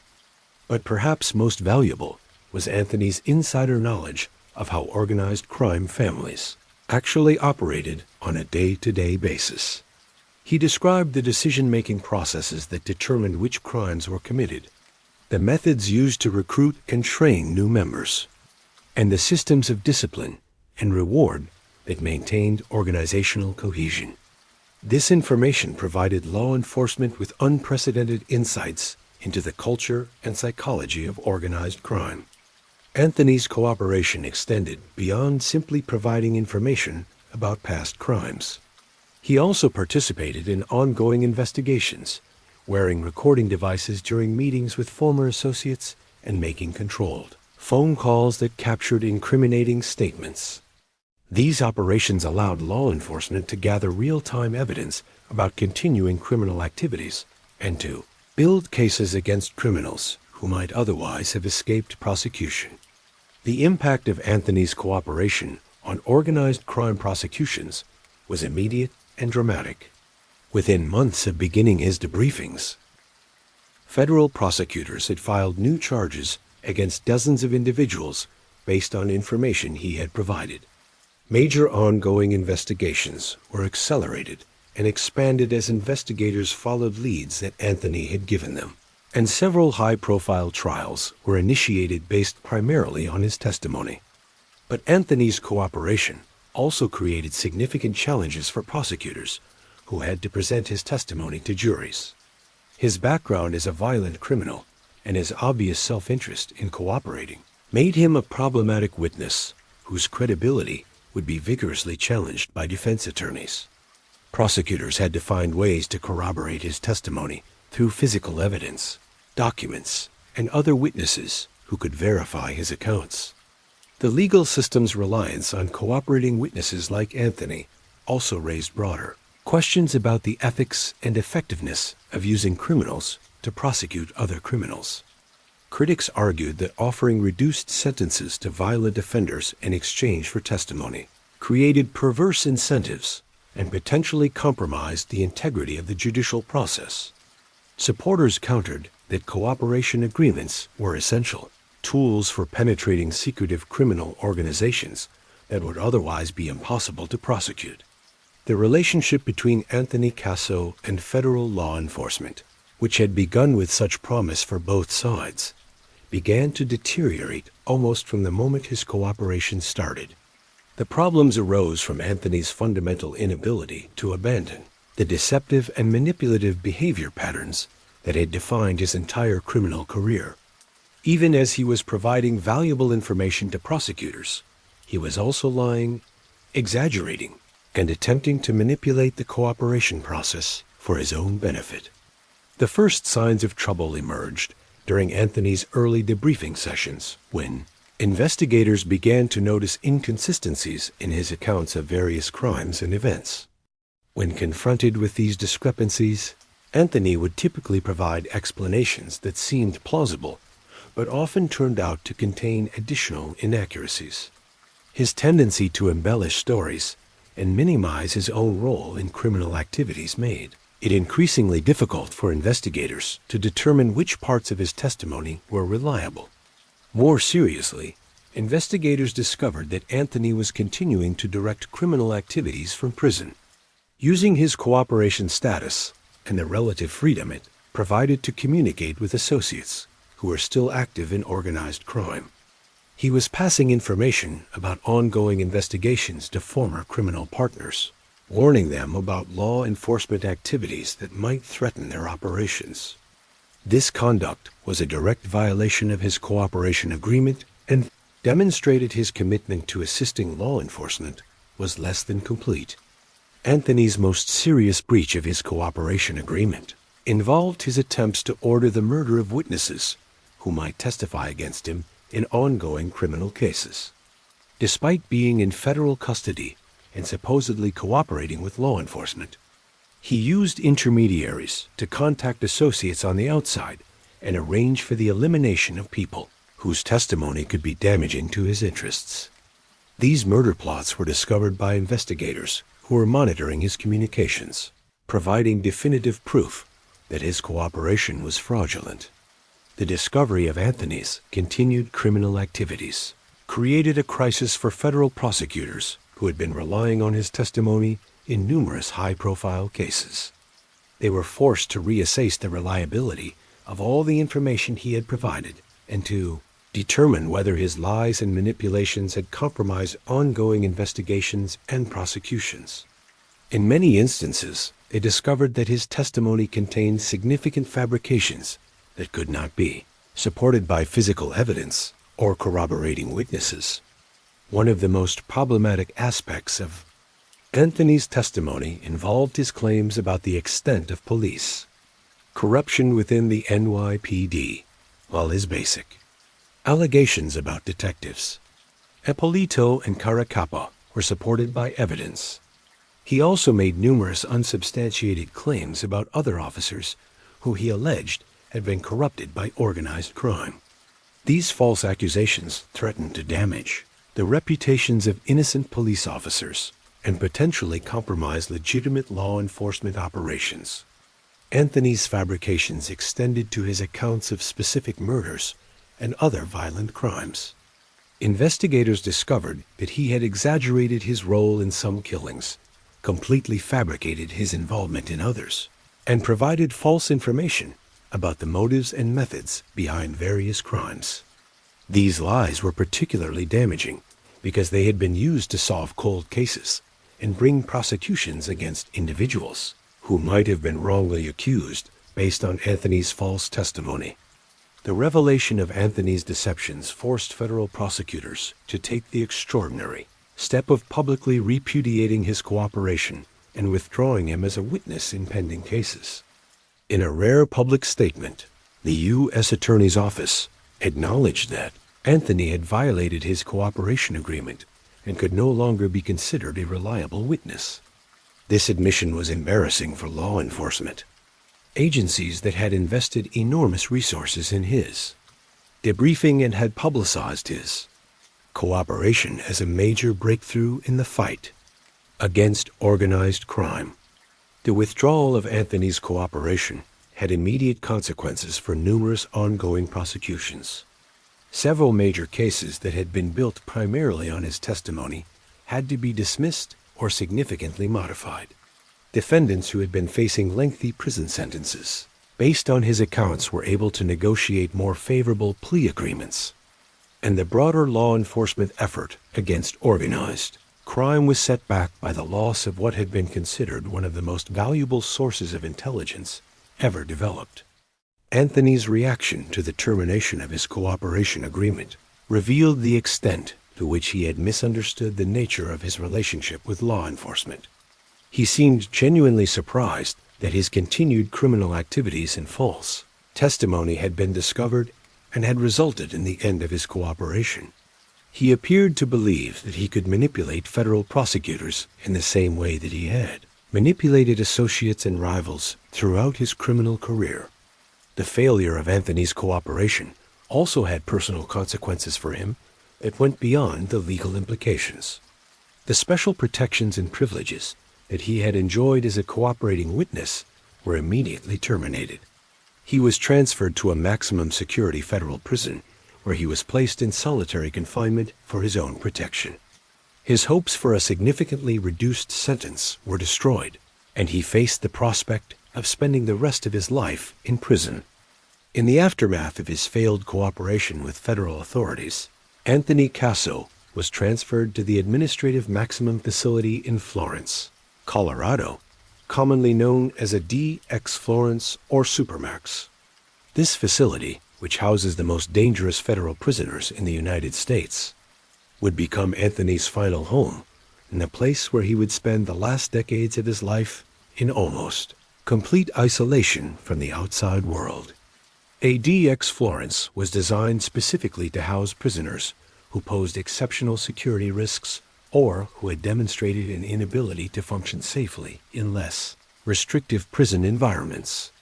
The facility's architecture and operational procedures were intended to provide maximum security while minimizing human contact and sensory stimulation. For a man like Anthony, who had spent his entire adult life commanding others and exercising power over his environment, the transition to complete powerlessness and isolation was profoundly traumatic. Anthony's cell at a DX Florence measured 7 feet by 12 feet and contained only a concrete bed, a stainless steel toilet and sink, and a small concrete desk and stool. The only window was a narrow slot that provided a limited view of the sky, and the only source of natural light was filtered through multiple layers of security glass. The cell door was solid steel with a small slot through which meals were passed, and Anthony could go days without seeing another human being face to face. The daily routine at a DX Florence was designed to minimize stimulation and human contact while maintaining basic life functions. Anthony was confined to his cell for at least 23 hours per day, with 1 hour allowed for exercise in a small concrete recreation area that was surrounded by high walls and covered by steel mesh. His meals were passed through the slot in his cell door, and he was required to back up to the door with his hands behind his back to be handcuffed whenever he left his cell for any reason. The psychological effects of this extreme isolation became apparent within weeks of Anthony's arrival at a DX Florence. He had always been a sociable person who derived energy and satisfaction from interacting with others, even when those interactions involved violence and intimidation. The sudden absence of human contact created a form of sensory deprivation that affected his mental state in profound and disturbing ways. Anthony began experiencing symptoms that are common among prisoners in long-term solitary confinement: anxiety, depression, paranoid thoughts, and difficulty concentrating. He found it increasingly hard to maintain his sense of time and place as the monotonous routine and lack of external stimuli created a disorienting environment where days blended together without distinction. His sleep patterns became irregular, and he suffered from vivid nightmares that often involved scenes from his violent past. The isolation also forced Anthony to confront aspects of his life and personality that he had never seriously examined during his active criminal career.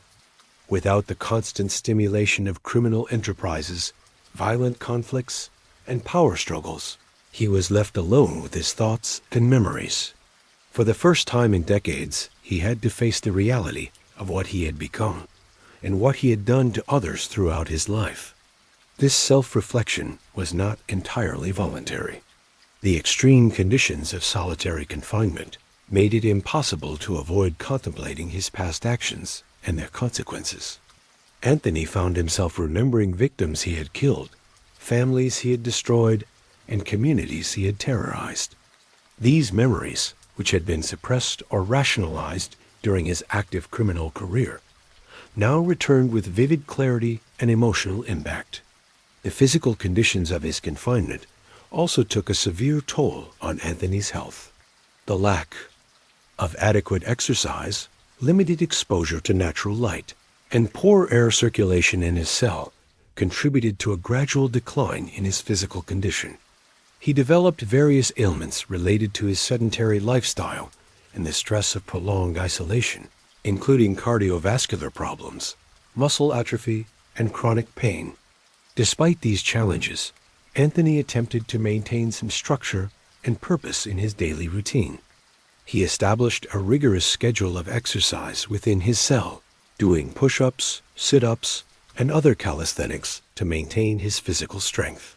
He read voraciously, consuming books on a wide range of subjects, including history, philosophy, and religion. And he began writing extensively, both as a form of mental exercise and as a way to process his experiences and emotions.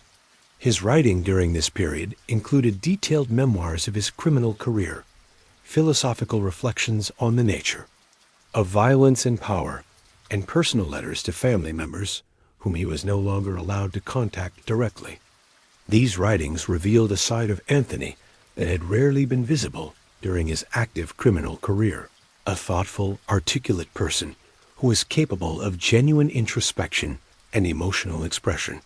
But Anthony's intellectual and emotional development during his years in solitary confinement was constantly undermined by the dehumanizing effects of his environment.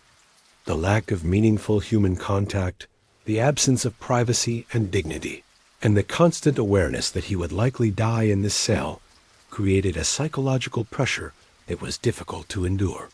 Many prisoners in similar circumstances eventually suffer complete mental breakdowns, and Anthony struggled daily to maintain his sanity and sense of self. The security measures at ADX Florence also meant that Anthony's contact with the outside world was severely limited. His correspondence was heavily monitored and censored. His phone calls were restricted and recorded, and his visits from family members were infrequent and conducted under strict supervision.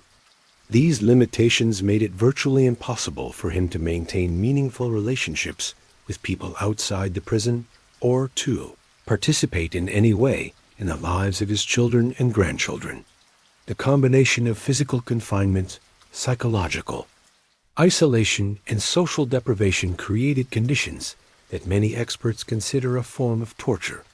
Human rights organizations have criticized the use of prolonged solitary confinement as cruel and unusual punishment that violates basic principles of human dignity. For Anthony, these conditions represented the ultimate consequence of his criminal choices, a living death that would continue until his natural death ended his suffering. As the years passed, Anthony's hope for any improvement in his circumstances gradually faded. Appeals of his conviction were unsuccessful. Requests for transfer to less restrictive facilities were denied, and his advancing age made it increasingly unlikely that he would ever be released from prison. He was forced to accept that a DX Florence would be his final home, and that he would die in the same 7 by 12-foot cell where he had spent so many years in isolation. Even after the collapse of his cooperation agreement and his transfer to ADX Florence, Anthony Casso refused to accept that his legal options had been exhausted. For more than 2 decades, he pursued every conceivable avenue for reducing his sentence, challenging his conviction, or improving his conditions of confinement. His efforts demonstrated the same intelligence and persistence that had characterized his criminal career, but they also revealed his continuing inability to accept responsibility for his actions or to understand the finality of his situation. Anthony's legal strategy during his imprisonment was multifaceted and constantly evolving. He filed numerous appeals challenging various aspects of his conviction, arguing that his constitutional rights had been violated during the investigation and prosecution of his case. He claimed that evidence against him had been obtained through illegal surveillance, that witnesses had perjured themselves, and that prosecutors had engaged in misconduct that undermined the integrity of his trial. These appeals were prepared with the assistance of experienced appellate attorneys who had been retained by his family and supporters. The legal briefs they filed were sophisticated documents that raised complex constitutional and procedural issues, demonstrating Anthony's continued access to high-quality legal representation despite his incarceration. However, the appeals were uniformly unsuccessful, as federal courts found that his conviction had been obtained through proper legal procedures and was supported by overwhelming evidence. Anthony also pursued various post-conviction remedies, including habeas corpus petitions that challenged the legality of his confinement and motions for sentence reduction based on changed circumstances or legal developments. He argued that his cooperation with federal authorities, despite its ultimate failure, should be considered a mitigating factor that warranted a reduction in his sentence. He also claimed that his deteriorating health and the harsh conditions of his confinement constituted cruel and unusual punishment that violated the Eighth Amendment to the Constitution. These legal maneuvers revealed Anthony's continuing belief that he could manipulate the judicial system through clever arguments and strategic maneuvering. He seemed to view his post-conviction proceedings as another form of criminal enterprise, where success depended on finding the right angle or exploiting the right weakness in his opponent's position. This approach was consistent with his lifelong pattern of viewing every situation as a contest to be won through superior intelligence and ruthless tactics. But Anthony's legal efforts were hampered by the same character flaws that had destroyed his cooperation agreement with federal prosecutors. He continued to lie and manipulate even in his dealings with his own attorneys, providing them with false information about his case and unrealistic assessments of his chances for success. His paranoia and mistrust made it difficult for him to maintain productive working relationships with lawyers who are trying to help him. More significantly, Anthony's reputation for violence and deception made it virtually impossible for him to generate sympathy from judges, prosecutors, or other officials who might have been in a position to assist him. His extensive criminal record, his role in dozens of murders, and his documented history of lying to federal authorities created a presumption against any claims he made about unfair treatment or procedural violations. Despite these obstacles, Anthony never stopped believing that he could find a way to improve his situation. He spent countless hours studying legal precedents, analyzing court decisions, and developing new theories about why his conviction should be overturned or his sentence reduced. His cell became filled with legal documents, law books, and handwritten notes outlining various strategies for challenging his imprisonment. Anthony's obsession with his legal case also extended to attempts to influence potential witnesses and manipulate ongoing investigations. Despite being in solitary confinement, he found ways to communicate with people outside the prison who he believed might be able to provide information or assistance that could help his case. These communications often involved attempts to intimidate or corrupt individuals whose cooperation he needed. Federal authorities discovered several of these schemes and used them as evidence that Anthony continued to pose a security risk even while incarcerated. His attempts to obstruct justice and influence witnesses from prison resulted in additional charges and further restrictions on his ability to communicate with the outside world. These discoveries also reinforced officials' determination to maintain him in maximum security conditions for the duration of his imprisonment. As the years passed and his legal appeals continued to fail, Anthony's efforts became increasingly desperate and irrational. He filed frivolous motions making outlandish claims about government conspiracies and judicial corruption. He accused prosecutors, judges, and prison officials of engaging in elaborate plots to keep him imprisoned illegally, and he made increasingly paranoid statements about the motivations of everyone involved in his case. These behaviors were symptoms of the psychological deterioration that often affects prisoners who spend extended periods in solitary confinement. The combination of isolation, stress, and frustrated hopes can lead to paranoid thinking, grandiose delusions, and an inability to maintain realistic assessments of one's situation. For Anthony, these symptoms were exacerbated by his lifelong patterns of narcissism and his inability to accept responsibility for his actions. In 2008, while serving his sentence at a DX Florence, Anthony Casso completed a project that he had been working on for more than a decade, a detailed memoir of his criminal career titled Gaspipe, Confessions of a Mafia Boss. The book, which was published with the assistance of crime writer Philip Carlo, represented Anthony's attempt to tell his own version of his life story and to justify the choices that had led to his imprisonment. A memoir was a remarkable document that provided unprecedented insight into the mind and motivations of one of America's most violent criminals. Written in Anthony's own voice and based on extensive interviews and correspondence, the book revealed aspects of his personality and worldview that had never been publicly disclosed.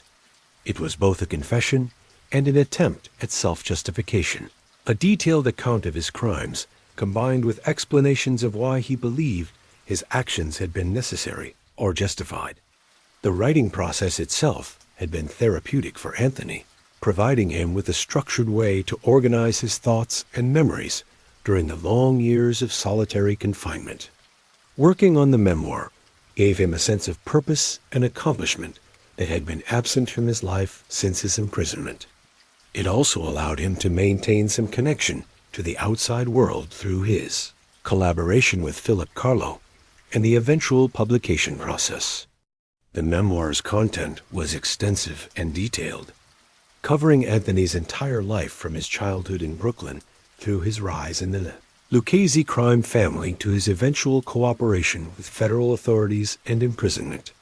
He provided previously unknown details about numerous murders, criminal enterprises, and corrupt relationships that had defined his career. The book was filled with names, dates, and specific incidents that demonstrated his remarkable memory for the details of his criminal activities. But the memoir was also notable for what it revealed about Anthony's psychology and his inability to accept full responsibility for his actions. Throughout the book, he portrayed himself as a victim of circumstances who had been forced into violence by the actions of others. He blamed his crimes on the behavior of rivals, the disloyalty of associates, and the corruption of law enforcement officials who had failed to protect him from his enemies. Anthony's account of his cooperation with federal authorities was particularly self-serving as he portrayed himself as someone who had tried to help law enforcement, but had been betrayed by prosecutors who failed to honor their agreements with him. He claimed that his cooperation had been terminated not because of his continued criminal activities and false testimony, but because federal officials had been unwilling to acknowledge the value of the information he had provided. The memoir also contained numerous attacks on former associates, law enforcement officials, and others who Anthony believed had wronged him during his career. He accused former partners of betraying him, prosecutors of lying about his cooperation, and prison officials of subjecting him to cruel and unusual punishment. These accusations revealed his continuing inability to understand how his own actions had contributed to his downfall. Despite these self-serving aspects, the memoir was valuable to historians, criminologists, and law enforcement officials as a primary source document about the inner workings of organized crime. Anthony's detailed accounts of criminal enterprises, violent conflicts, and corrupt relationships provided insights that were not available from any other source. The book helped fill in gaps in the historical record and provided confirmation for many theories about how organized crime operates. The publication of the memoir also generated significant media attention and renewed public interest in Anthony's case.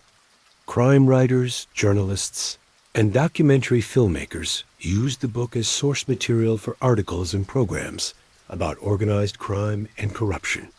The book became a bestseller in the true crime category and introduced Anthony's story to a new generation of readers who had not been familiar with his case.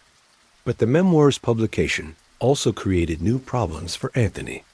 Law enforcement officials used information from the book to corroborate evidence in ongoing investigations and to identify potential new charges against other criminals. Some of the people Anthony had accused in the book threatened legal action, claiming that his accounts were false and defamatory. And prison officials expressed concern that the book's detailed descriptions of violent crimes might inspire other prisoners or provide them with information that could be used for criminal purposes. The process of writing and publishing the memoir represented Anthony's final attempt to control his own narrative and to present his version of events to the public. But like many of his other efforts during his imprisonment, it was ultimately unsuccessful in achieving his broader goals of generating sympathy for his situation or building support for his legal appeals. The book confirmed rather than challenged the public perception of him as a dangerous and unrepentant criminal. On December 15, 2020, at the age of 78, Anthony Salvatore Casso died in his cell at the Administrative Maximum Facility in Florence, Colorado. His death marked the end of one of the most violent and controversial careers in the history of American organized crime. And it came after more than 2 decades of imprisonment in some of the harshest conditions in the federal prison system. The circumstances of Anthony's death reflected the isolation and medical challenges that had defined his final years. He had been suffering from a variety of health problems related to his advanced age and the effects of prolonged solitary confinement, including cardiovascular disease, diabetes, and complications from decades of limited physical activity and poor nutrition. His access to medical care, while meeting basic constitutional requirements, was limited by the security restrictions of his confinement and the remote location of a DX Florence. In the weeks leading up to his death, Anthony's condition had deteriorated significantly. He had been experiencing chest pain, difficulty breathing, and other symptoms that indicated serious cardiovascular problems. Prison medical staff had been monitoring his condition and providing treatment within the constraints of the facility's security protocols. But his age and the severity of his underlying conditions made it difficult to provide the comprehensive care that might have been available in a civilian hospital setting. Anthony's death was officially attributed to complications from coronary artery disease, a condition that had been developing over many years and was exacerbated by the stress and limited medical care available in his prison environment. The autopsy revealed extensive arterial blockages that had severely compromised his heart function, making a fatal cardiac event almost inevitable given his age and medical history. The news of Anthony's death was reported in major newspapers and crime publications, but it generated relatively little public attention compared to the extensive media coverage that had accompanied his arrest and trial decades earlier. By 2020, many of the people who had been directly affected by his crimes were themselves deceased, and the organized crime world that he had dominated had been largely dismantled by federal prosecutions and social changes. Anthony died alone in his cell, with no family members present, and no opportunity for final conversations with loved ones. His estranged relationship with his wife Lillian and their children, which had been severely damaged by his criminal career and cooperation with federal authorities, had never been fully repaired during his years in prison. The security restrictions at a DX Florence had made regular contact with family members difficult, and the psychological effects of his prolonged isolation had made it hard for him to maintain meaningful relationships, even through limited correspondence and phone calls. The immediate aftermath of Anthony's death involved routine procedures for handling deceased federal prisoners. His body was examined by prison medical staff and outside forensic experts to determine the cause of death and ensure that no foul play was involved. His personal possessions, which were minimal given the restrictions of his confinement, were inventoried and prepared for transfer to his legal representatives or family members.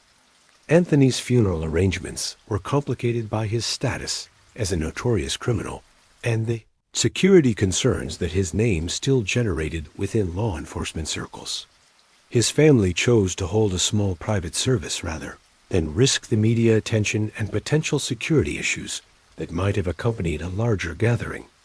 The ceremony was attended only by his immediate family members and reflected the Italian Catholic traditions that had been important to him during his childhood. The reaction to Anthony's death within the law enforcement community was mixed. Some officials expressed satisfaction that a dangerous criminal who had caused immense suffering throughout his career had finally reached the end of his life.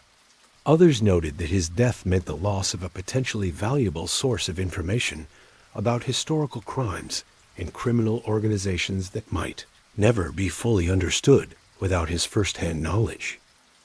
His death also prompted renewed discussion about the use of prolonged solitary confinement in federal prisons and its effects on prisoners' physical and mental health. Human rights advocates pointed to Anthony's case as an example of how extreme isolation could constitute cruel and unusual punishment, even for prisoners who had committed serious crimes. Prison officials defended their policies as necessary for maintaining security and protecting both staff and other inmates from dangerous individuals. The broader organized crime community that Anthony had once dominated had little reaction to news of his death. Most of his former associates were themselves dead or imprisoned, and the criminal organizations that had defined his world had been largely destroyed by federal prosecutions and generational changes. His death represented the final chapter in an era of organized crime that had already passed into history. The death of Anthony Gaspipe Casso marked the end of a criminal career that had left an indelible mark on American organized crime and law enforcement history. His impact extended far beyond his individual crimes and affected thousands of people whose lives were touched by his violence, corruption, and betrayal. Understanding the full scope of his legacy requires examining not only what he accomplished during his criminal career, but also what he destroyed and what changed as a result of his actions. The most immediate and tragic aspect of Anthony's legacy was the human toll of his violence. By conservative estimates, he was directly responsible for the deaths of more than 40 people, and his criminal enterprises created conditions that led to the deaths of many others. These victims included not only rival criminals and members of his own organization, but also innocent civilians who had the misfortune to witness his crimes or challenge his interests. The families of Anthony's victims suffered losses that extended far beyond the immediate tragedy of their loved ones' deaths. Children grew up without fathers, wives were widowed, and parents buried their sons in circumstances that often prevented them from ever learning the full truth about what had happened. The psychological trauma inflicted on these families was compounded by the fear and intimidation that prevented many of them from seeking justice or even speaking openly about their losses. The economic impact of Anthony's criminal enterprises was also substantial, though more difficult to quantify precisely. His fuel tax evasion schemes alone cost federal and state governments hundreds of millions of dollars in lost revenue, money that should have funded public services, infrastructure improvements, and other programs that benefit society. His construction industry rackets increased the cost of building projects throughout the New York metropolitan area. Costs ultimately passed on to consumers in the form of higher prices for housing and commercial space. The corruption that Anthony fostered within law enforcement agencies had consequences that extended far beyond his individual case. His relationships with corrupt police officers undermined public trust in law enforcement and created cynicism about the integrity of criminal justice institutions. The revelation that NYPD detectives had participated in murders and other serious crimes damaged the reputation of honest police officers and made it more difficult for law enforcement agencies to build cooperative relationships with the communities they served. Anthony's cooperation with federal authorities, despite its ultimate failure, also had significant implications for the fight against organized crime. His detailed knowledge of criminal enterprises and corrupt relationships provided law enforcement agencies with insights that were instrumental in dismantling numerous criminal organizations. His testimony, even though it was later discredited, helped solve dozens of murders and other serious crimes that might otherwise have remained unsolved. But Anthony's cooperation also demonstrated the limitations and dangers of relying on career criminals as witnesses in major prosecutions. His history of deception and manipulation made it difficult to determine which aspects of his testimony were reliable, and his continued criminal activities while cooperating showed that cooperation agreements could not fundamentally change the character of dangerous criminals. His case became a cautionary example that influenced how federal prosecutors structured cooperation. Agreements with organized crime figures in subsequent cases. The media attention surrounding Anthony's case also contributed to public understanding of organized crime and its impact on American society. His story was featured in numerous books, articles, documentaries, and television programs that educated the public about the methods and mentality of professional criminals. While some of this coverage sensationalized his crimes, much of it provided valuable insights into the realities of organized crime that helped dispel romanticized myths about criminal organizations. Anthony's imprisonment at a DX Florence also contributed to ongoing debates about the use of solitary confinement in the American criminal justice system. His case was frequently cited by both supporters and critics of maximum security imprisonment as evidence for their respective positions. Supporters argued that his continued attempts to direct criminal activities from prison demonstrated the need for extreme security measures, while critics pointed to the psychological effects of prolonged isolation as evidence of cruel and unusual punishment.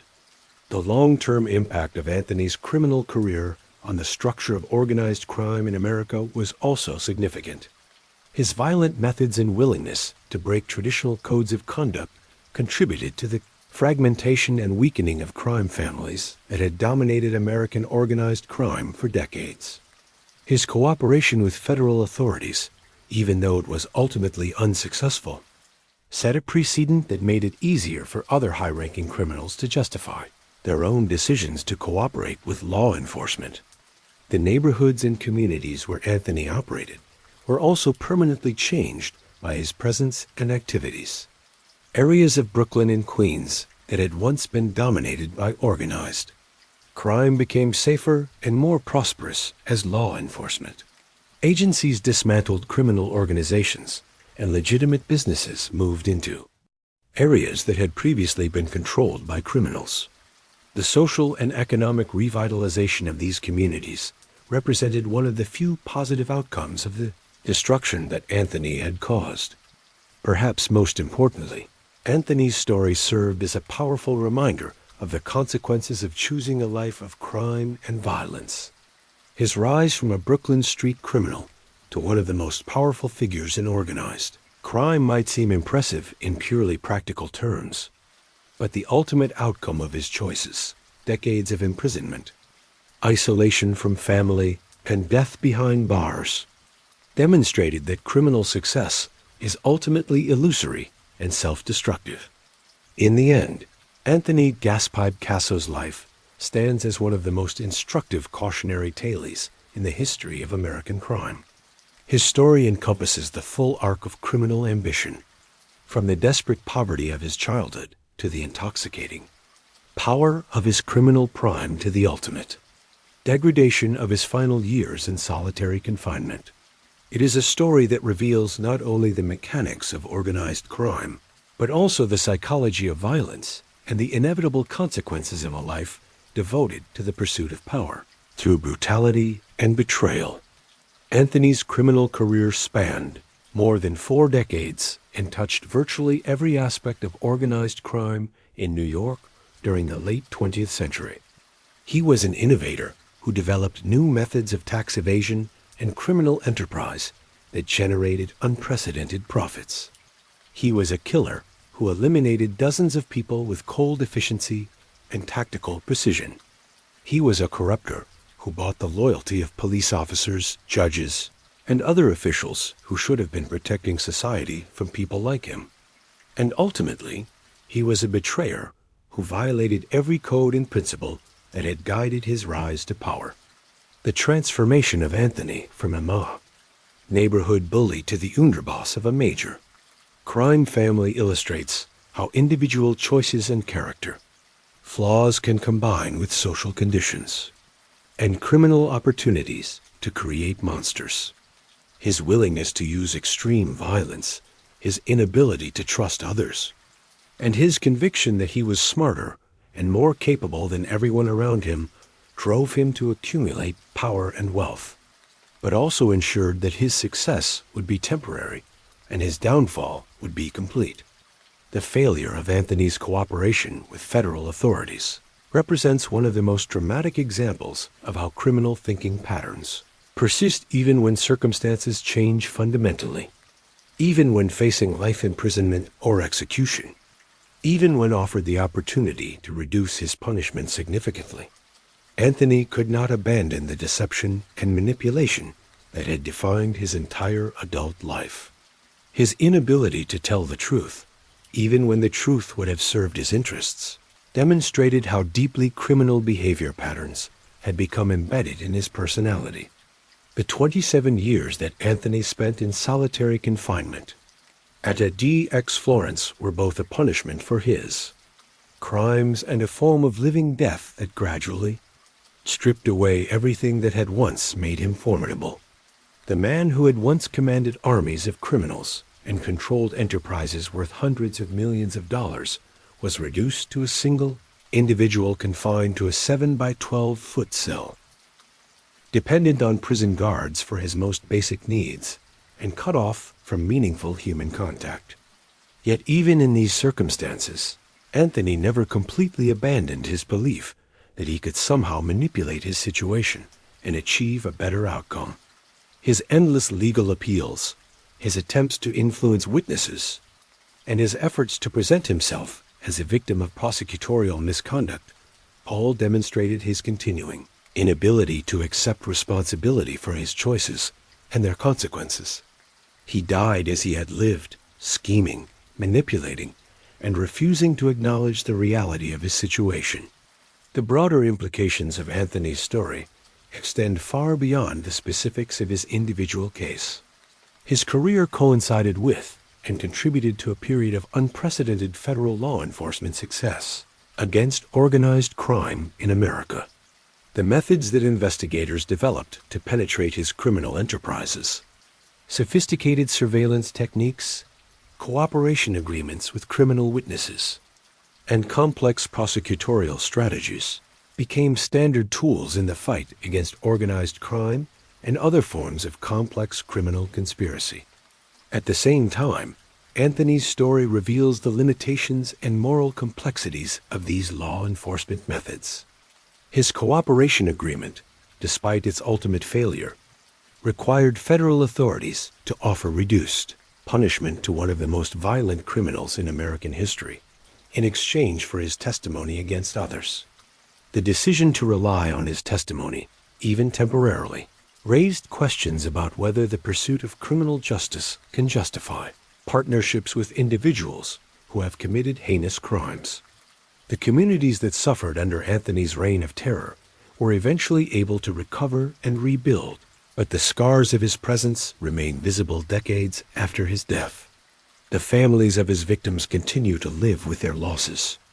The neighborhoods where he operated are still shaped by the fear and distrust that his violence created, and the institutions that he corrupted are still working to rebuild the public trust that his actions helped to destroy. Perhaps the most enduring legacy of Anthony Casso's life is the reminder that criminal power, no matter how extensive or seemingly secure, is ultimately illusory. The man who once believed himself to be untouchable spent the final third of his life as one of the most powerless people in America, dependent on his captors for every basic necessity and denied the most fundamental human needs for companionship and dignity.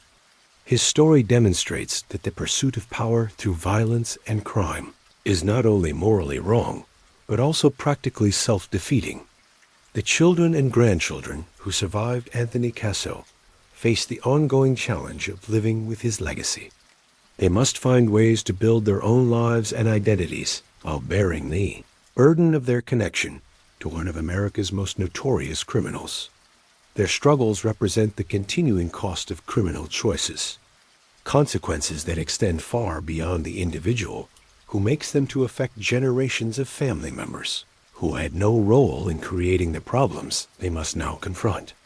Anthony Gaspipe Casso died on December 15th, 2020, alone in a prison cell, unmourned by his former criminal associates and estranged from the family he had claimed to protect through his criminal activities. His death marked the end of an era in American organized crime and closed the final chapter of one of the most violent and destructive criminal careers in the nation's history. He left behind a legacy of death, corruption, and betrayal that will serve as a warning to future generations about the true cost of choosing crime over legitimate endeavor, violence over peaceful resolution, and personal power over community responsibility. In the end, Anthony Casso's life story is not one of criminal success, but of human failure, the failure to choose a better path when opportunities existed, the failure to control destructive impulses when self-restraint was possible, and the failure to accept responsibility when accountability was demanded. His rise and fall serve as a powerful reminder that in a society governed by law and dedicated to justice, those who choose to live by violence will ultimately be destroyed by the very forces they sought to unleash upon others.